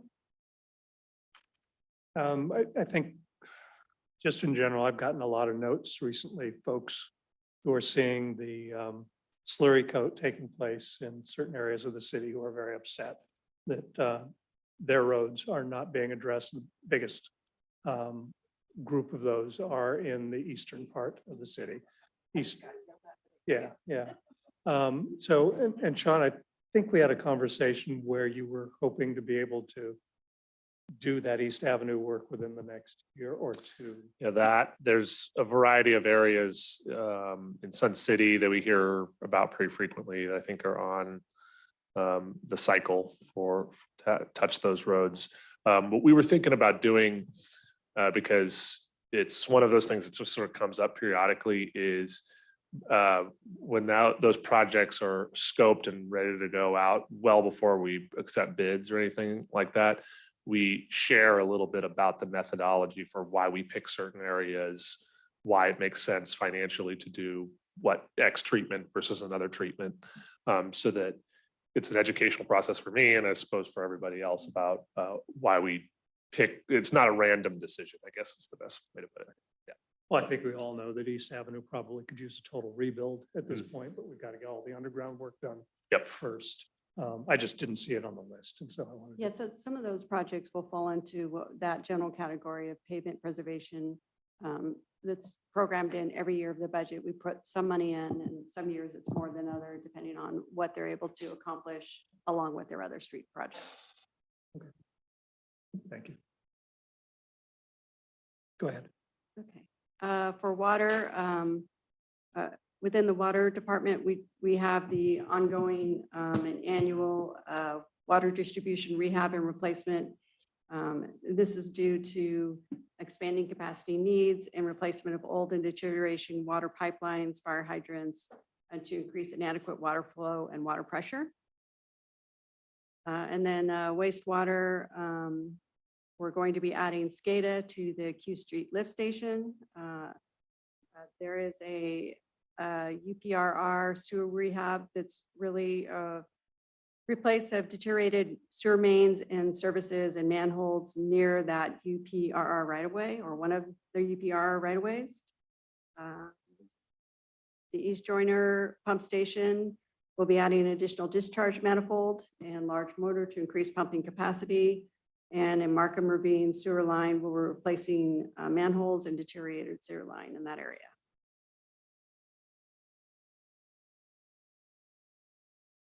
And hotspots throughout the city. Yes. Yeah, that's again, another general budget category, you know, that it's not always easy to identify where those spots are gonna, some of them are known offenders, right? But it's not always easy to identify where all those spots are going to pop up. So we put a general amount in the budget. So then as projects come forward and contracts need to be brought in, entered into, of course, those contracts come before council if they're over Sean's sign authority. But if they happen to be smaller and under his sign authority, the budget dollars are already there. Understood. And then for drainage, we have the ongoing Lakeview Farms volumetric storage project, which is a 150-acre basin. That's continuing. And then Sixth Street is 220 linear feet of pipe on Sixth Street. So Interesting. you're projecting completion of phase one of Lakeview Farms this year? This fiscal year? I defer to the engineer. It doesn't have the salmon colors. We're nearing completion of the design. It's all going to come down to whether that most likely we'd be able to bid it later this season, but because of the scope of work, I doubt we'd construct through the winter. So we'll probably, I anticipate entering into construction this fiscal year, but probably not bringing it to completion. One of the benefits I'll say of this biennium budget period is that as we come back and do our 6-month check-ins with council, that if it appears that projects can't be completed as we anticipated, they could be removed, or if additional projects come forward, for example, the construction, commencement of construction on this project, we can request to have that added. And then for the airport, the hangar and office repairs, this is in a couple different places. It's in the airport and it's also in the facilities section. But this is for the hangar roof, the office area, lighting, and general facility maintenance, including the flooring in the pilot's lounge and updating of furnishings. And then the design, or I'm sorry, the sequence compliance for the for the runway reconstruction project. Okay, so that's only the CEQA compliance. That's correct. When do we anticipate having the funding for that project? I'm trying to remember what the estimate was for the full runway reconstruction. But we would be responsible for 10% of whatever that is. And our fund balance in the airport is needed No, 3. it's a negative as a result of the interfund loan. So the Oh, right, airport yep. is, I'll say it's not, in the last couple of years, hasn't been increasing that negative fund balance, but it's not generating sufficient revenue to do a whole lot of projects. You know, these small projects, for example, like the rehab project on the pilot's lounge building, that and some changes to the fuel contract will eat up about half or so of the surplus that would go into fund balance. Well, let's split it up into two sections. So the structural or the operating deficit is a result of the loan, right? So set that aside for a moment. We make the loan payment every year. Outside of that, I think that in this upcoming budget, we were looking at, if you set that aside, a surplus of a couple $100,000 roughly, enough to do a couple small projects. The answer to your question is, Travis, it's $11 million would be the general cost for the runway reconstruction. So we're going to have to come up with 1.1 million of that.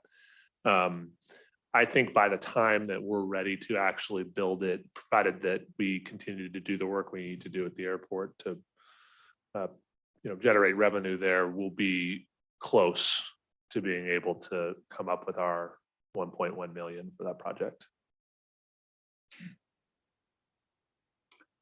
If I understand how these FAA grants work,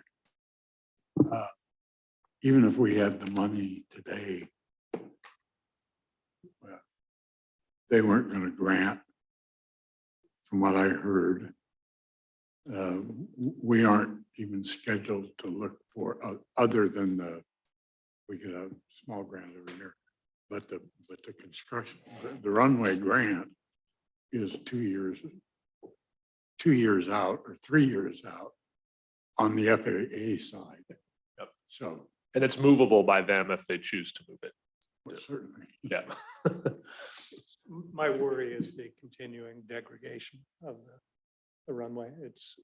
unless we do something to stabilize that, I don't know that it lasts 10 years. Matt had a comment. I do have a few updates. We are planning to crack seal the runway and taxiway this summer, hopefully before the open house, or I guess the open airport. So I talked to Sean last week. He approved that. So we're already getting plans in order to do the crack sealing.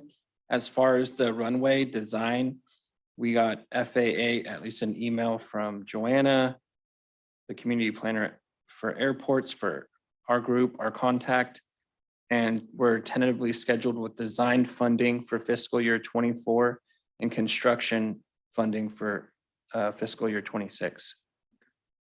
And that crack sealing work that we're doing, I think it's important to note is Matt's crew is doing that themselves. So we're not contracting that work. Got it. I have a question, just for my knowledge, what does it entail to do the CEQA compliance runway reconstruction? What does that mean? They basically have to do an environmental analysis as if it were, really any other project. And it's a little more touchy in my experience when it's on an airport. I believe you have to comply with both CEQA and NEPA because it's federal dollars.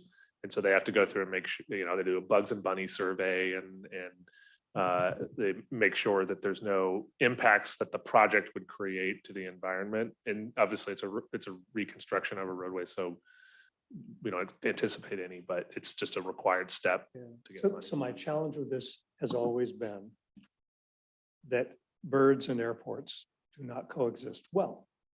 And we have wetlands within the 1 mile square, within the fence of the airport, that attract waterfowl.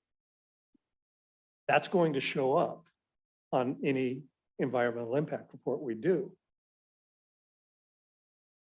And yet you would think that we need to mitigate that waterfowl presence for the safety of the aircraft. And so how do the two fit together? I have no idea, but I'll definitely ask some questions about that. The other part, to your point though, is it just seems like on every airport, at least I've ever been around, these wetlands, fairy shrimp, things like that have held up projects for a really long time. So it could be that they get through the analysis and there's some additional mitigation that is recommended, for that. But I'll check on the bird question. I appreciate that. We drifted off a little bit. Sorry about that. Good questions. Anything else from the council on that? No. Go ahead. All right, moving on to public buildings. So we have quite a few facility or building projects. Some of the more expensive one include the police IT room expansion, which is the conversion of the evidence area into additional office space to accommodate their growing force. And also the PD parking lot expansion to accommodate patrol and personal vehicles. And then the large council chambers office relocation project for 6.5 million. That's currently programmed in PFE admin, but I suspect by the time we bring you the budget for adoption, it's going to be spread across multiple funds. As PFE admin does not have that fund balance available for the total project.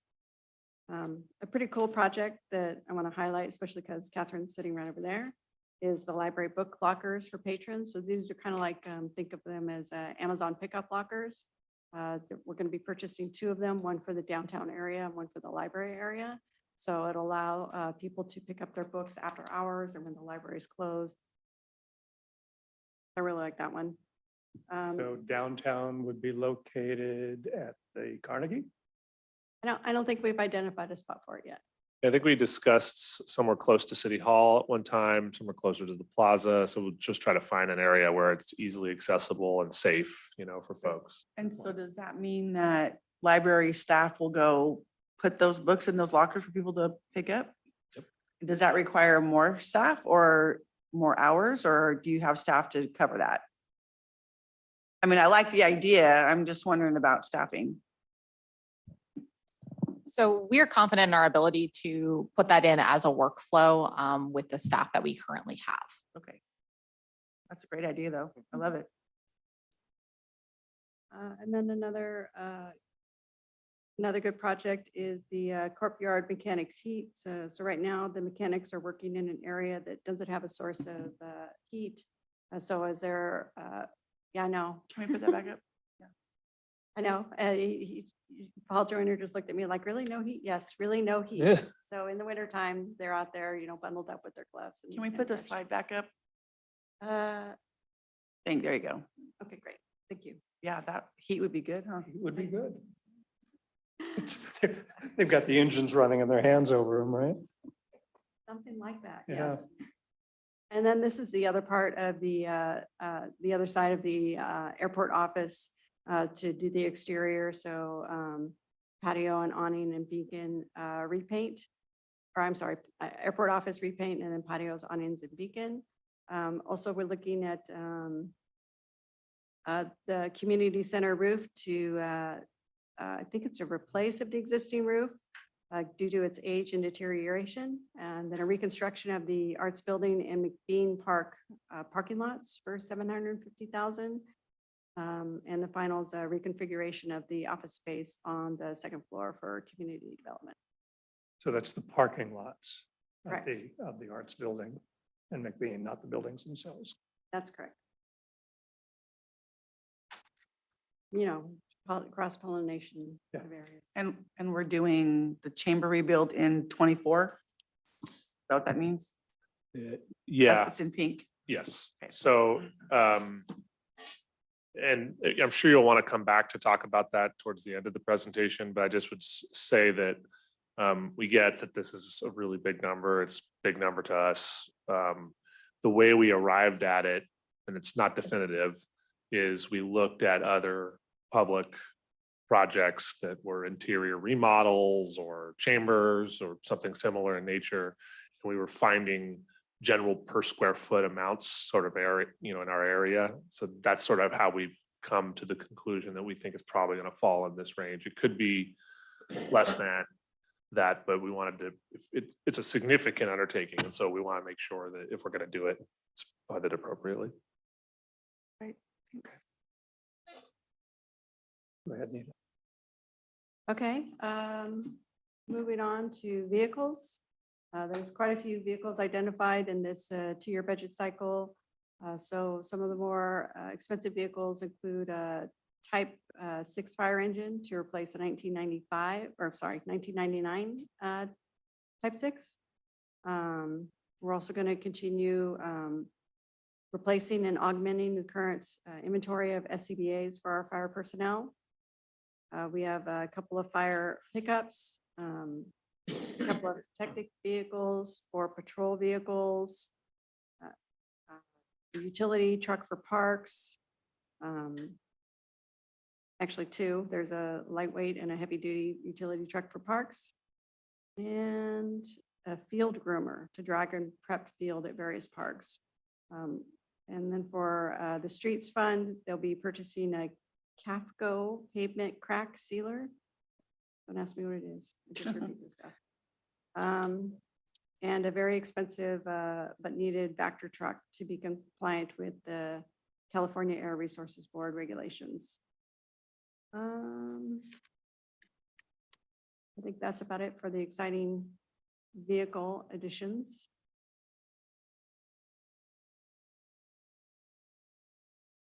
So it may not sound very exciting, but I lived through a very long period where we couldn't replace any vehicles. And we were using duct tape, baling wire to hold the patrol cars together. So seeing this and knowing that we have the ability to actually replace on a timely manner these vehicles is huge for us. We're still getting back on track, with some of the older vehicles, some of the patrol cars are older and getting a high mileage. And of course, the fire engines are older because of the low mileage, but still the wear and the age of the equipment. So we're still getting back on that replacement track, but we are replacing vehicles every year to try to get our fleet back up to a standard and to keep our fleet up to a standard. You know, for example, our garbage trucks are in a much better shape now than they were just a few short years ago. Good. All right. Yeah, thank you. All right, last slide. Under technology, we have the continuation of the citywide software for the ERP through Tyler Technologies, which is ongoing. And then we have the City Hall and Library Security Project for interior cameras and replacement of the document storage system, which is no longer supported. And replacement of the FSAS system, which is over 16 years old and no longer supported, for about $245,000 between the FASS is, of course, the fire station alerting system. And so just in case anybody wants to know what that means, because I wanted to know what it meant. When the fire department gets a call at night, well, anytime, but at nighttime in particular, this system basically is the master command of the station, and it will do all types of things. It'll shut off any appliances that are, the free range stove, if they're cooking or something, it shuts that off, because there's been many fire departments that have burned down because they left while they were cooking dinner. It wakes the firefighters if they're asleep. It turns on lights and gets things ready for them to get out the doors as quickly as possible. Is there anything else, Chief, I'm missing that it does? Yeah, the system we're looking at now will also help with statistical purposes. So when it will start a timer when the call goes off, and then when the vehicle leaves the barn, it'll be able to collect data. So we'll get a little better accuracy in our response time. So it's just a whole suite of modern technology that just allows them to get out and respond faster. Yeah, It is like Alexa on steroids. Yes. Surrey would be better, but. All right. And that ends our list of CIPs. Do you have any follow-up questions before we open this to the public? Your mic. Document storage refresh. Does that 90K include conversion? I do not know the answer. Yes, I can answer that for you. It will, definitely. It will. Yeah, we're taking So- it from Sire to a different product. Okay, all of the TIF documents that were. Correct, yes. And convert them to PDF, and Yes. great. Great, it's a good deal. Cheap.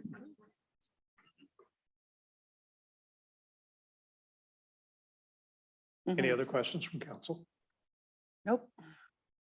Right. That's good. Thank you, Nita. Go ahead and open it up to Eric. You've been keeping a list, right? You only get 3 minutes. So I've been talking about parks development. I've talked about the focus on developing a plan so that we can actually build out parks. So imagine my surprise when I look at the CIP, go through and I see Bella Breeze, 18-acre park, 12 bridges, Dan's district. He asked about the 90K document conversion. I'd like to have you, Dan, ask about the millions of dollars that need to be spent on Bella Breeze, which is a park that actually is established as a neighborhood park. They're building homes there. But now I see that the plan is not to do it for another over 12 months to even put together the plan, much less I don't have any confidence that there's going to be dollars to build out that plan. People have talked about the Nexus report. I went back, I reviewed the Nexus report in August. I looked at the data. They were missing 6 parks in that report. I looked at probably equates to about $8 to $10 million. Didn't build the $8 to $10 million in that we have to recover that then gets built into the developer fees. As you can imagine, I don't have a lot of confidence when the plans aren't even correct to get to the point where we build a park. I look at this, Jimenez Phase 3, 2.4 million coming out of Parks PFE. I don't know, but do you understand this really? Because at 246, there's other fees, there's other budgets in years past. I'm not sure people understand that Henry Rood Park is really supposed to cost $5 million, not $2 million. The Jimenez Phase 3, I look at it in January 2023, it just came up, item 8F, consent agenda. So I think it was just approved without being talked about. But it says the Jimenez Park Phase 3 is budgeted in the amount of 1.4 million from Fund 562, which is the Lincoln Crossing Bond Fund. Now I see it here, 2.4 million out of Park PFE. Now I know that bonds you can only use for certain things, but when I went back and I looked at the report says on all these staff reports, it says, and this is no, I mean, I've got great respect. So none of this, right? I'm just talking about informing the public. It says the finance department has reviewed this staff report and certifies budgeted funds are available. Okay, I just read it in January. So they were available for 1.4 million out of 562 in January.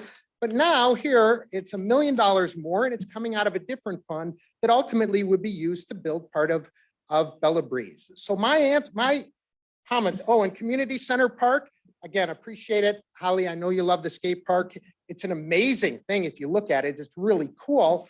But if you go back and you essentially look at the report that I believe the Department in Parks and Rec, they had a report that they put together at one time where they actually said, gee, Lincoln, what do we actually need to build? And guess what?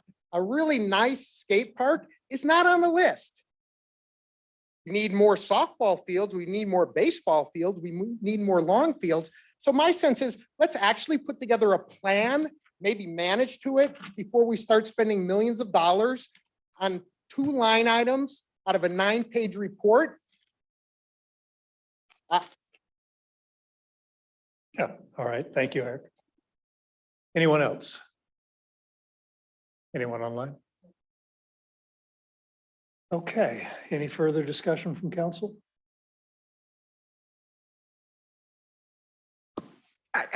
I'll just will make one comment. Eric, when was that Park and Rec report done?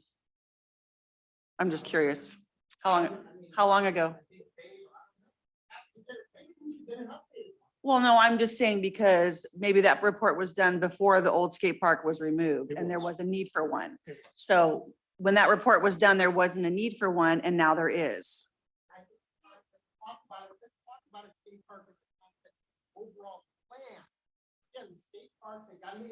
Eric, if you're going to speak, come up to the microphone, please. I'm not saying the interim skate park is the greatest park in the world by no means, right? I'm willing to bet that the $1.5 million that we're going to spend on a state-of-the-art skate park, right? I think we need to give some more serious consideration in terms of that relative to some of these other things that we do know we need and we should. And I think it's important to update the plan when you're spending millions of dollars. I mean, parks and trails are extremely important for our city. And I'm serious. We got 2 line items on a 9-page report that's changing. So I'm not saying skate parks shouldn't, let's say, win out, whatever the right thing is, but let's actually have an honest discussion on how we can make trade-offs. We're using $1 million for Henry Rood Park, which is fine. We're going to put in a basketball court that's right down the street at Nathan Dubin Park. We're putting in more plants when we've got that Ingram Slough that you drive by, Mayor Joyner. It's beautiful. Right? But we want to spend another $250,000 to expand some plants when we could be building some of these things that we actually need. So all I'm just saying is before we start just making decisions and then we live with it, let's get some people in a room, talk about a plan for the city on what we can do, how we get there, how's developer fees. To me, and maybe it's my corporate background, right? You have a plan, you put together a plan on how to get there. You don't say, hey, I put it down there and it's nice. I'm appalled that we haven't had these discussions. We've had issues with parks since 2011. We've had issues with parks since well before that. So let's So, get together and but talk about how we're Eric, gonna fix it, Mayor Eric, Joyner, please. Eric, the point being, we have had those conversations. We continue to have those conversations. You may not be privy to them. You may not know we're having them, but those conversations are had. As far back as the Lincoln Crossing parks getting built. Thank you for that, Nita. Long before I was on the council met and realized that the funds they had collected to build the parks in Lincoln Crossing because of skyrocketing construction costs, were going to be insufficient. And so the discussion very publicly was, do we build a little bit of each park? Or do we take the funds we have and build out as many parks as possible? And the decision at that time was build out as many as possible. That left several without funding. The parks that are being built in Lincoln Crossing are funding in addition to what Lincoln Crossing residents paid in. When you're talking about Bella Breeze Park, that goes all the way back to the 12 Bridges Master Plan of the 90s. There is not a significant funding source to build out that park. So this is additional funds, again, on top of what was paid in. And right now, we're doing relatively well fiscally. Those times come and go. So the conversations are had. I don't disagree with you that it would be good to sit down and have that conversation again, to even toss it to the Parks and Rec Committee and have that conversation begin there as well. But we are tracking this. We are continuing to have these conversations. Yeah, thanks, Mayor. I just wanted to add one other thing. One of the things and we haven't finalized the budget, so I kind of always feel concerned about, committing. But one of the things I've been working on with Doug Brown and Rec is to set aside some dollars for a real Parks and Rec master plan, so that can inform some of the decisions that are made moving forward. A lot of the issues with regard to incomplete parks, especially in Lincoln Crossings, go back a really long time for all the reasons that you just mentioned. And from at least staff's perspective, we have affirmative commitments to that community to finish out those parks. And so that's sort of what we're intending to do. As it relates to Community Center Park, that's a value decision for a city council as it relates to skate park. I would point out, though, that area of town is the lightest park area in Lincoln by a long shot. It is the lightest park, and it is one of the most dense in population as well. So the need there is great. So, I mean, for us, because we sit down, we kind of have similar frustrations when we're working through the various projects. But, Travis put it really well to me once. He said, we could build Bella Breeze Park fully, which would probably be a $10+ million project at least. And then what that would mean, It's a regional. right? And what that would mean is especially in Fund 246, we would not be able to build anything else for 10+ years probably. And so it's tough. It's a value decision. And we wanted to try to see what we could do to move everything forward quite a bit and deliver some more parks in this budget cycle. Any further discussion? All I was going to say is that we do need a plan, a logical plan that's, prioritizes what we have to build, how much money we have. So maybe the Parks and Recs can come up with one. Well, that's something that they've been wanting to do for a long time that they're working on. And so what Sean just said, so it's already been in the works to create a specific plan for parks. It's not a new topic. All right. There is nothing further. Need a motion and a second on this item. Is it just an information item? Information only, sir. All right, no motion, no Well, second. thank you for that, Nita. Was Yeah, great. well Appreciate done. it. All right, with that, then we'll move on to item 11, city managers. report. Yeah, thank you, Mayor.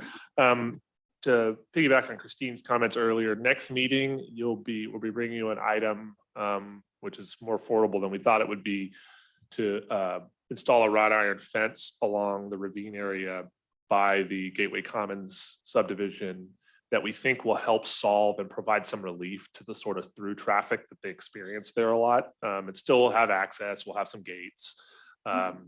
But it will avoid, I think, a lot of the nuisance kind of problems that they deal with a lot of the time. We've been thinking a lot about, and when we bring it to you, we'll be discussion about it, is with any of these kinds of things, there's always some unintended consequence of it that, you try to forecast, but people do things and we don't always know what they're going to be. So, but with that said, we've had some basic conversations with the lady who was on Zoom this evening. And she and I gather her board were really thrilled that we were at least looking into something that would be a permanent kind of help to their area.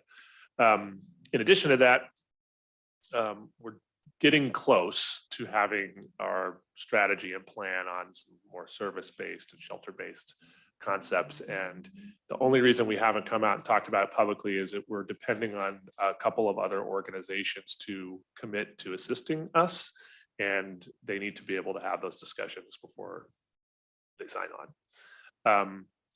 And then two other quick things. One is we're now 90% of the way through most of our budgeting process. So we've got positions plugged in. We've got CIPs, obviously, revenue projections are all in. And the last 30 days or so, my experience is things can shift and change quite a bit as we polish it to make sure it's the best possible document. But what I will say is that I think in general, the position that the city is going to find itself in, at least from a general fund perspective, will be somewhat improved over prior years. And some of that has to do, honestly, with the flexibility that comes in a 2-year cycle. You can make more broad assumptions. So that's good news. And then third, most importantly, is tomorrow and Thursday, there will be strategic retreat, strategic planning at 12 Bridges Library for any who would like to attend. I do want to say, though, that it's really important to me, and it'll be made clear tomorrow with our facilitator, that this is the council's council-driven, council strategic plan, period.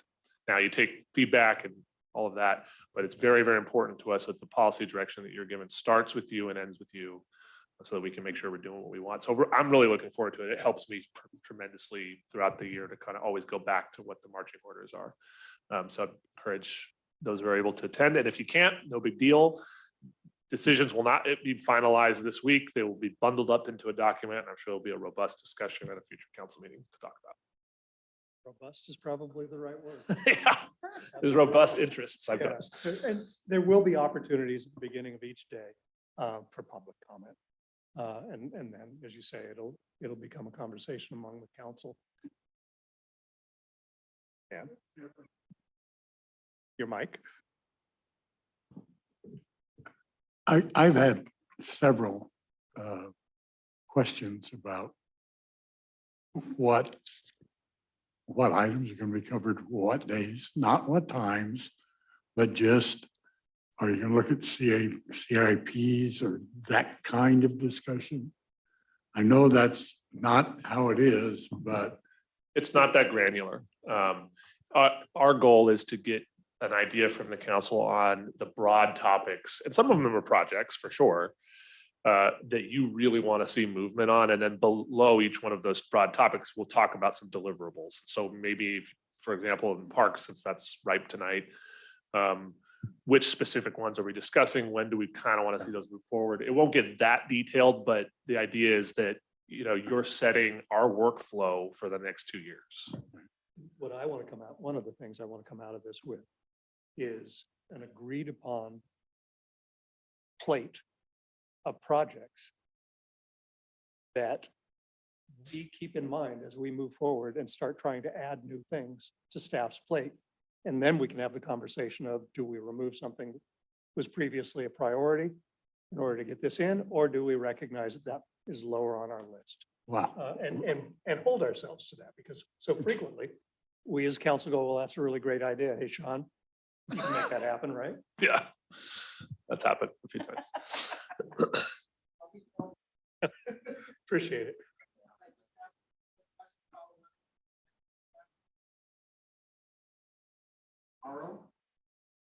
So the facilitator is putting together that Yeah, plan. we have no control. Right, right. And it'll be news to us as well. I think we've all sat down, we've shared with him our priorities of things that we think should be discussed. And I'm sure Sean has sat down and done that as well.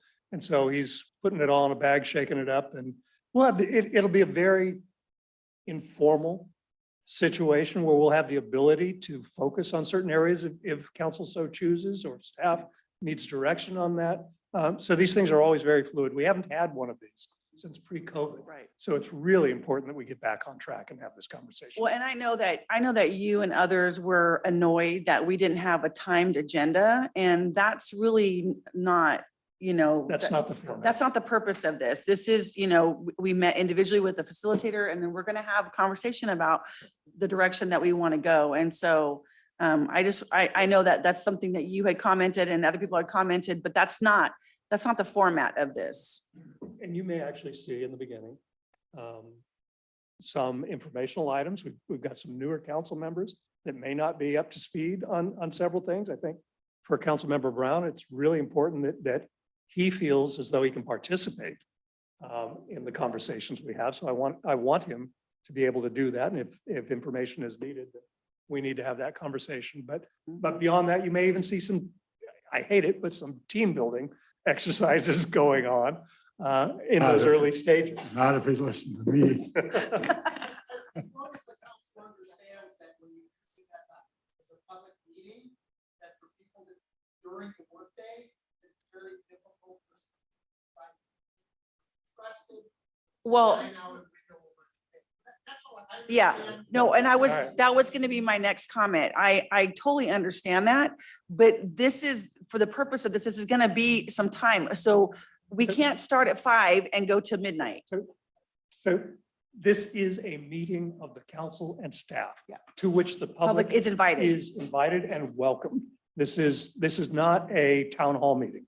Yeah, not public comment, from what I understand, Yeah. other than at the beginning. This is our meeting that we're inviting the public to come if they want to. That is different than the last.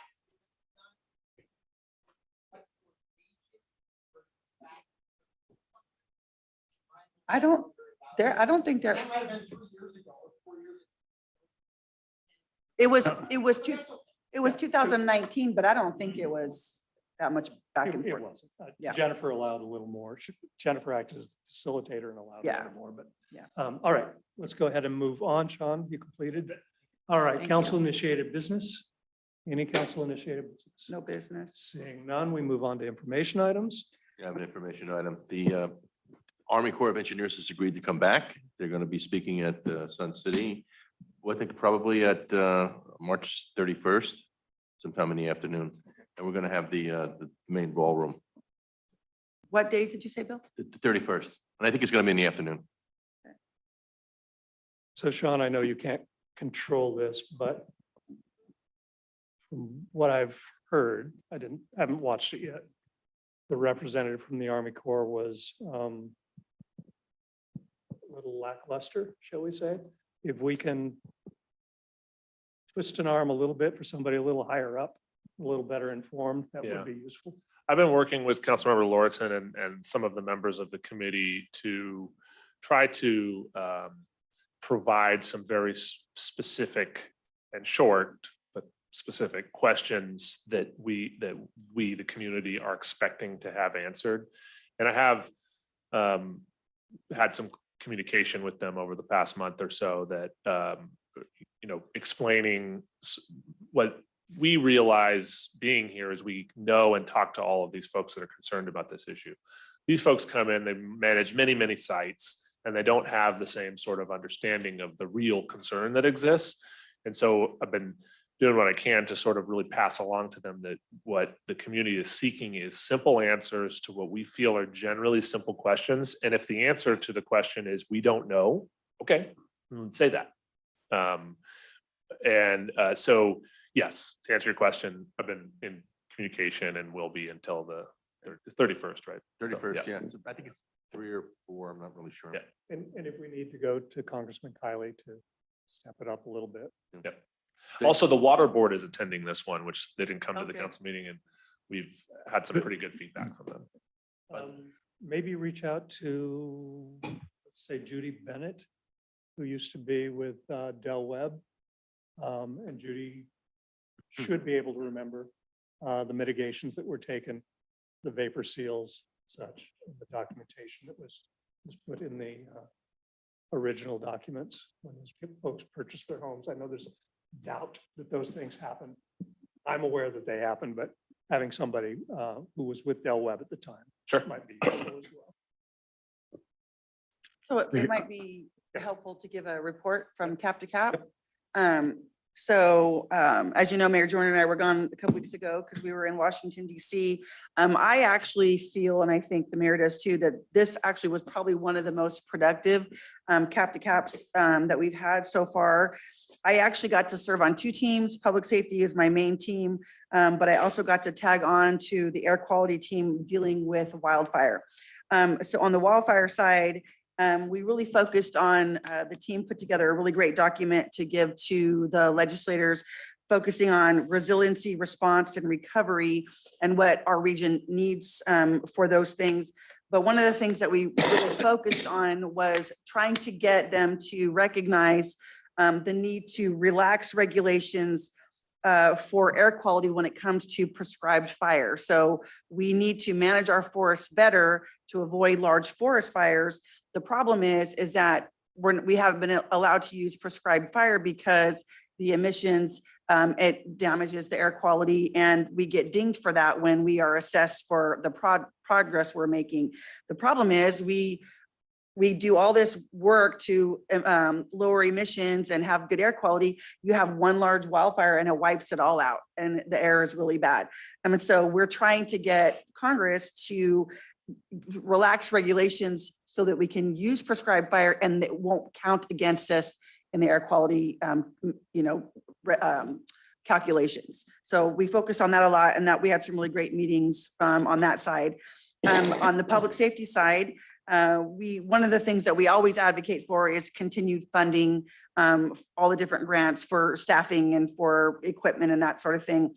Financial assistance for next gen 911, to upgrade that.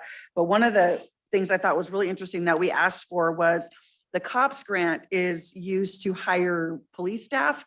And what we asked for was for them to tweak it a little bit, because sometimes police departments, and Chief can probably speak to this, that we might be okay on police officers themselves, but we need other staff like dispatchers or other non-sworn officers or whatever. And so we were asking Congress to just tweak that a little bit, change the language so that the COPS grant can be used to hire other staff other than police officers.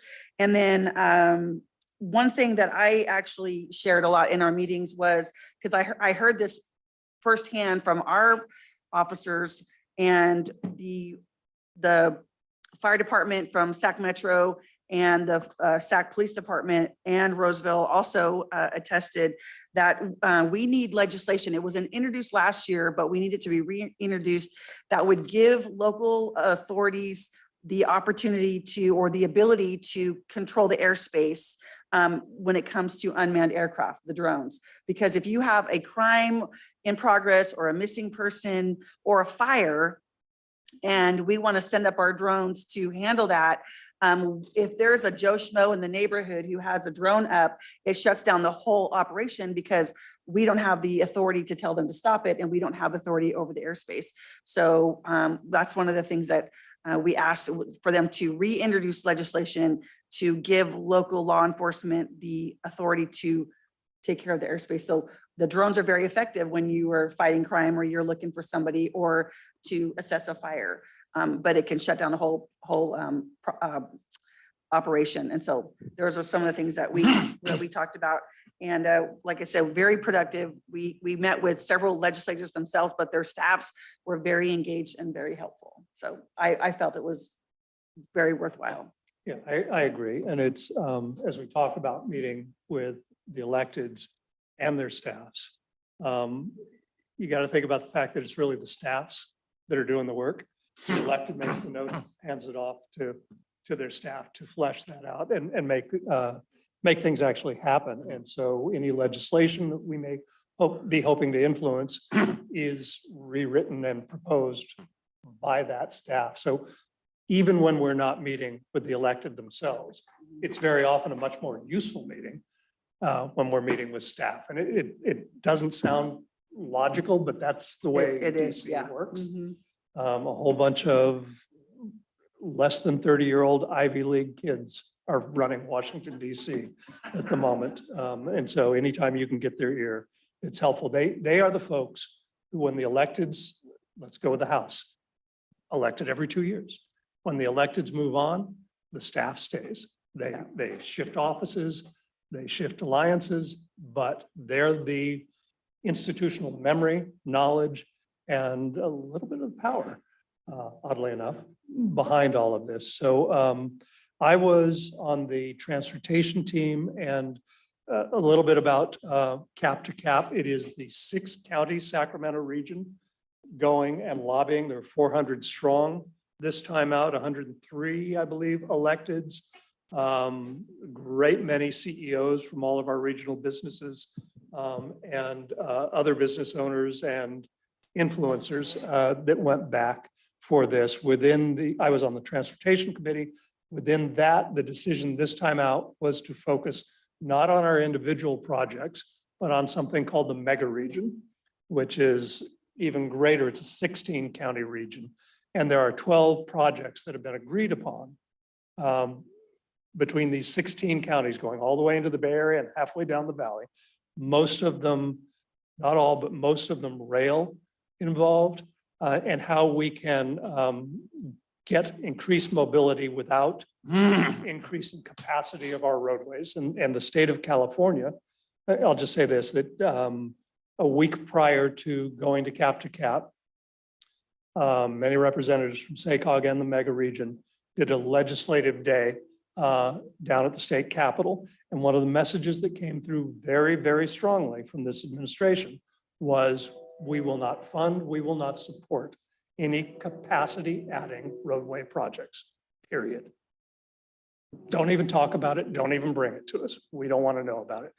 To the degree that one of the mega region projects is actually a reworking of the Yolo Causeway. It is taking the existing lanes, realigning them, not adding any additional lanes other than changing the paint. And they said, no, that's capacity adding. We will not support that. So the message from the state is, don't even ask. The message from the feds is much more open. And we can take Highway 65 and we can pitch it as an evacuation route for wildfires. Incredibly important. There are many ways that we can frame these things. And so that's what we did. Within the mega region for our area is a project called the Third Track Project. It's 8 miles of track from the Roseville Rail Station to the city of Sacramento. I refer to it as 8 miles of track, but 100 miles of connectivity. It would allow for 3 round-trip rail trips to the Bay Area daily, eventually expanding to 10, eventually expanding all the way up through Reno and into Nevada. So as the state is not wanting to add capacity on the roadways, we have to add capacity in another way. We can do that with rail. And so I and several others met with Congressman Barrett, Congressman Garamendi about a week prior to going back to Cap. They brought out the administrator for the Federal Railroad Administration, and we pitched the whole Third Track Project in the mega region as a whole. During our time back at Cap, as a result of that meeting, we learned that the mega region projects were granted $42 million in funding. 1.4 million of that is for phase 2 of the Third Track Project. So that's good progress on that. That's all the federal funding we need through phase 2. We'll continue to work on that more, but just that alone is a big takeaway for this. The other shift in the conversations we're having, I think, is Congressman Kiley, quite frankly. Our Congressman McClintock is a very principled man who does not believe in earmarks and therefore could not and would not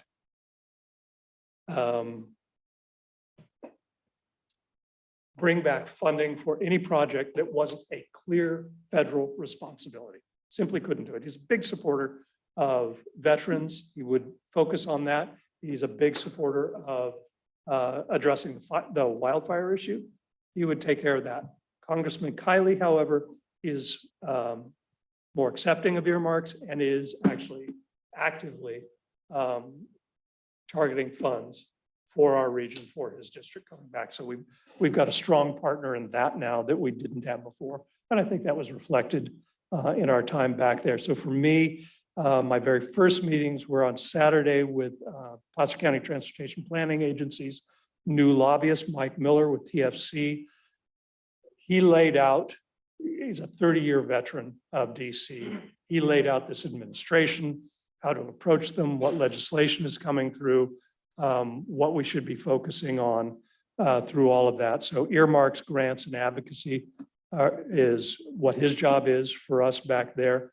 And although he is PCTPA's lobbyist, he is also indirectly our lobbyist. So if we have anything that we need to address, and what I addressed with him there is, as and Sean, you and I talked about this in advance, as Village 5 potentially gets annexed, the Nelson Lane interchange becomes absolutely vital to those commercial properties that we talked about earlier. That's about a $25 million project currently. So we need to get that on the map for them, that we're seeking funding, future funding for that project. And they're very aware of it at this point. And so Mike Miller will continue to advocate for us on that project. It's actually on PCTPA's list of funding projects. I met with the House Transportation Infrastructure Committees, plural, minority, majority. Had a joint meeting with the Department of Transportation, with Federal Highways, and with the Federal Transit Authority, mostly pitching the mega region, but also getting an opportunity to talk about Highway 65 widening, the 8065 interchange, and potentially funding for Placer Parkway down the road as well. Met with Congressman Kiley's office, Congressman LaMalfa's office as well. And oddly enough, something that happened to us pre-COVID happened again this trip. We were at dinner pre-COVID, and a gentleman sitting next to me was with Roseville Electric and said, you know, you guys in Lincoln really ought to think about annexing into Roseville Electric. That was my reaction, right? I didn't know we could do that. Can we do that? Well, you know, it's not easy, but yeah, there's a path to that. The voters, the ratepayers would have to approve it. You would have to figure out how to get out of PG&E. That ain't easy. And you'd have to pay for the infrastructure, but we'd be open to a conversation. At that same table, and this is 3 or 4 years ago, suddenly a VP from SMUD spoke up and said, hey, wait a minute, you know, we could annex you as well, which was news to me. I had no idea that you could annex in a non-contiguous area. He said, oh yeah, we can hopscotch you, not a problem. Same issues you've got getting out of PG&E and the infrastructure and all of that, but yes, it's doable. We came back, we had a conversation locally, talking with Rockland about partnering on such an endeavor. We actually had a study done on it, and Rockland at the time felt that it was not something they wanted to pursue. That's a very long way to go to say that Holly and I were at a reception at Cap to Cap, at which I was approached again by a representative of Roseville Electric that said, you know what Lincoln really needs to do? Really needs to annex into Roseville Electric. Yep. Guess what happened not 3 minutes later? A representative of SMUD came over and said, hey, hold on. You know, we're doing a lot of work out there. You should talk to us about this. And the difference, and I'm making the lawyer real nervous in this, is this is a massive heavy lift. I recognize that. It's probably at least a 10-year process. I'll be bringing this up probably in our strategic planning. If this is doable, if it's logical, if we can reduce rates, and let's say 25%, then I think we need to get that ball rolling. None of us will be here when it happens, but we need to start. And as a perfect example of that, while we were in DC, it was announced that Bosch is buying the old HP facility in Roseville and going to make a $1.5 billion with a B dollar investment that comes out of the CHIP Act. But $1.5 billion investment in that facility to modernize it and expand it. One of the reasons they did that is low energy costs that we can't provide, we're in PG&E. And reliability of a water source. Well, we've got the reliability of water source. We've got the land for industrial. What we don't have is low-cost, reliable energy. And so that, in some respects, other than the monetary take-homes that we had out of this, the good conversations we had for future investment in our transportation issues, this, I think, to have that repeated, that experience repeated, both of those agencies reaching out to say, you really want to have a conversation with us, was really interesting to me. And SMUD, as it turns out, and I don't know the details, Roseville Electric would actually have to go through a LAFCO process. SMUD apparently does not. It's a different type of entity and it can redraw its line without a LAFCO. That's intriguing to me.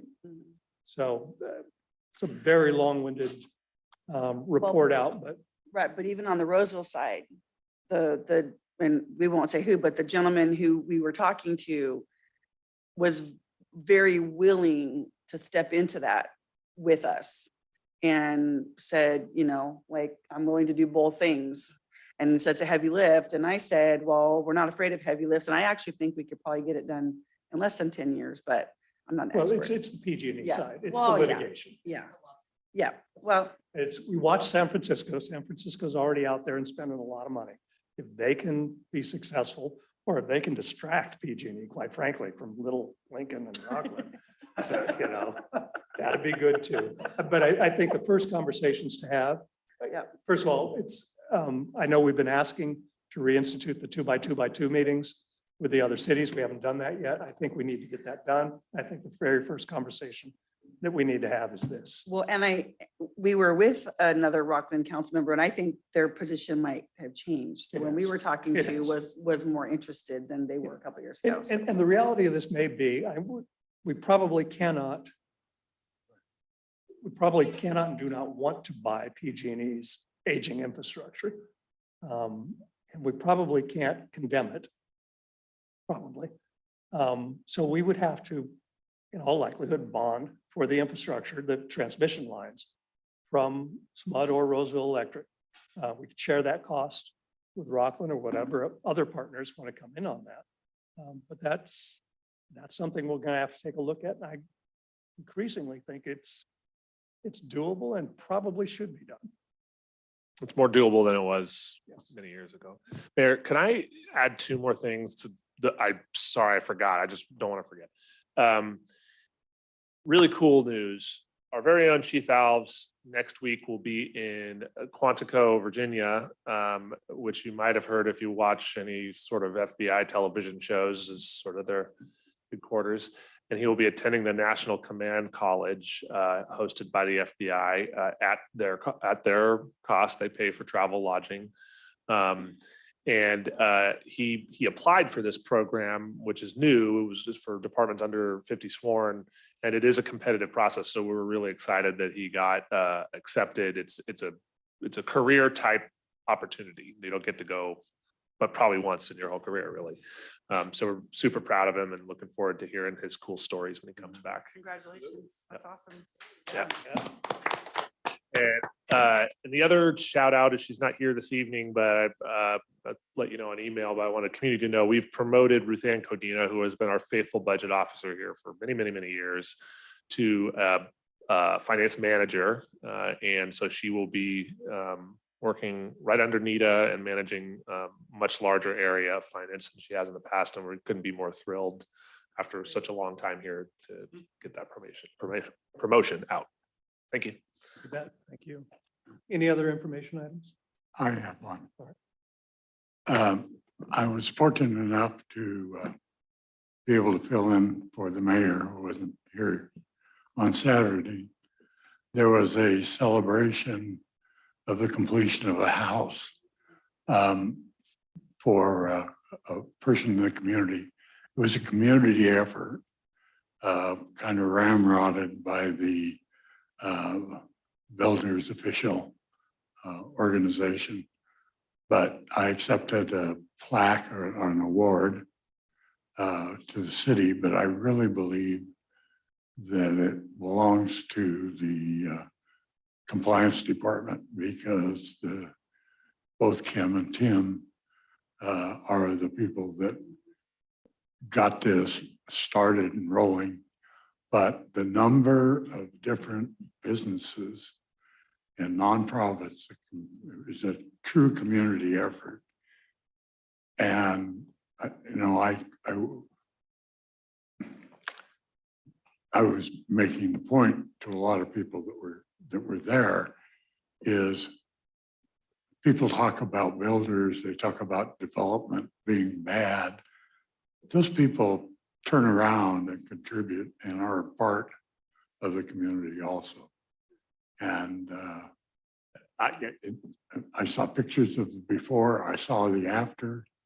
It was phenomenal. So anyway, you missed. I did miss it, and I absolutely regret having to miss that. That is, when we think of Lincoln, we think about community coming together in times of need. And this was absolutely an incredible time of need for one of our citizens. And I never would have expected this type of turnout from our staff, from our volunteers.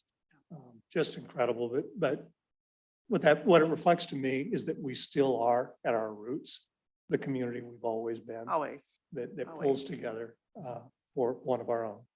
I was really sad that I had to miss too. I was in Missouri at my daughter's college graduation, but Bill and I helped gut that house with members of Rotary and other volunteers. And so I was sad that I didn't get to see the finished project, but I heard it was amazing. So I'd love to see the yes, pictures. yeah. So, yeah, there's, yeah. It's also really neat that we have a compliance department that have people that are community involved, not just cops. Mhm, And we have more than one of them, mhm. so they can do things like this. Remember how Kim's long? Kim's yeah. heart is so big, you don't say no to her. Hmm? Kim's heart is so big, you don't say no to her on that. Okay. All right. Further information items? With that, we stand adjourned. Thank you all.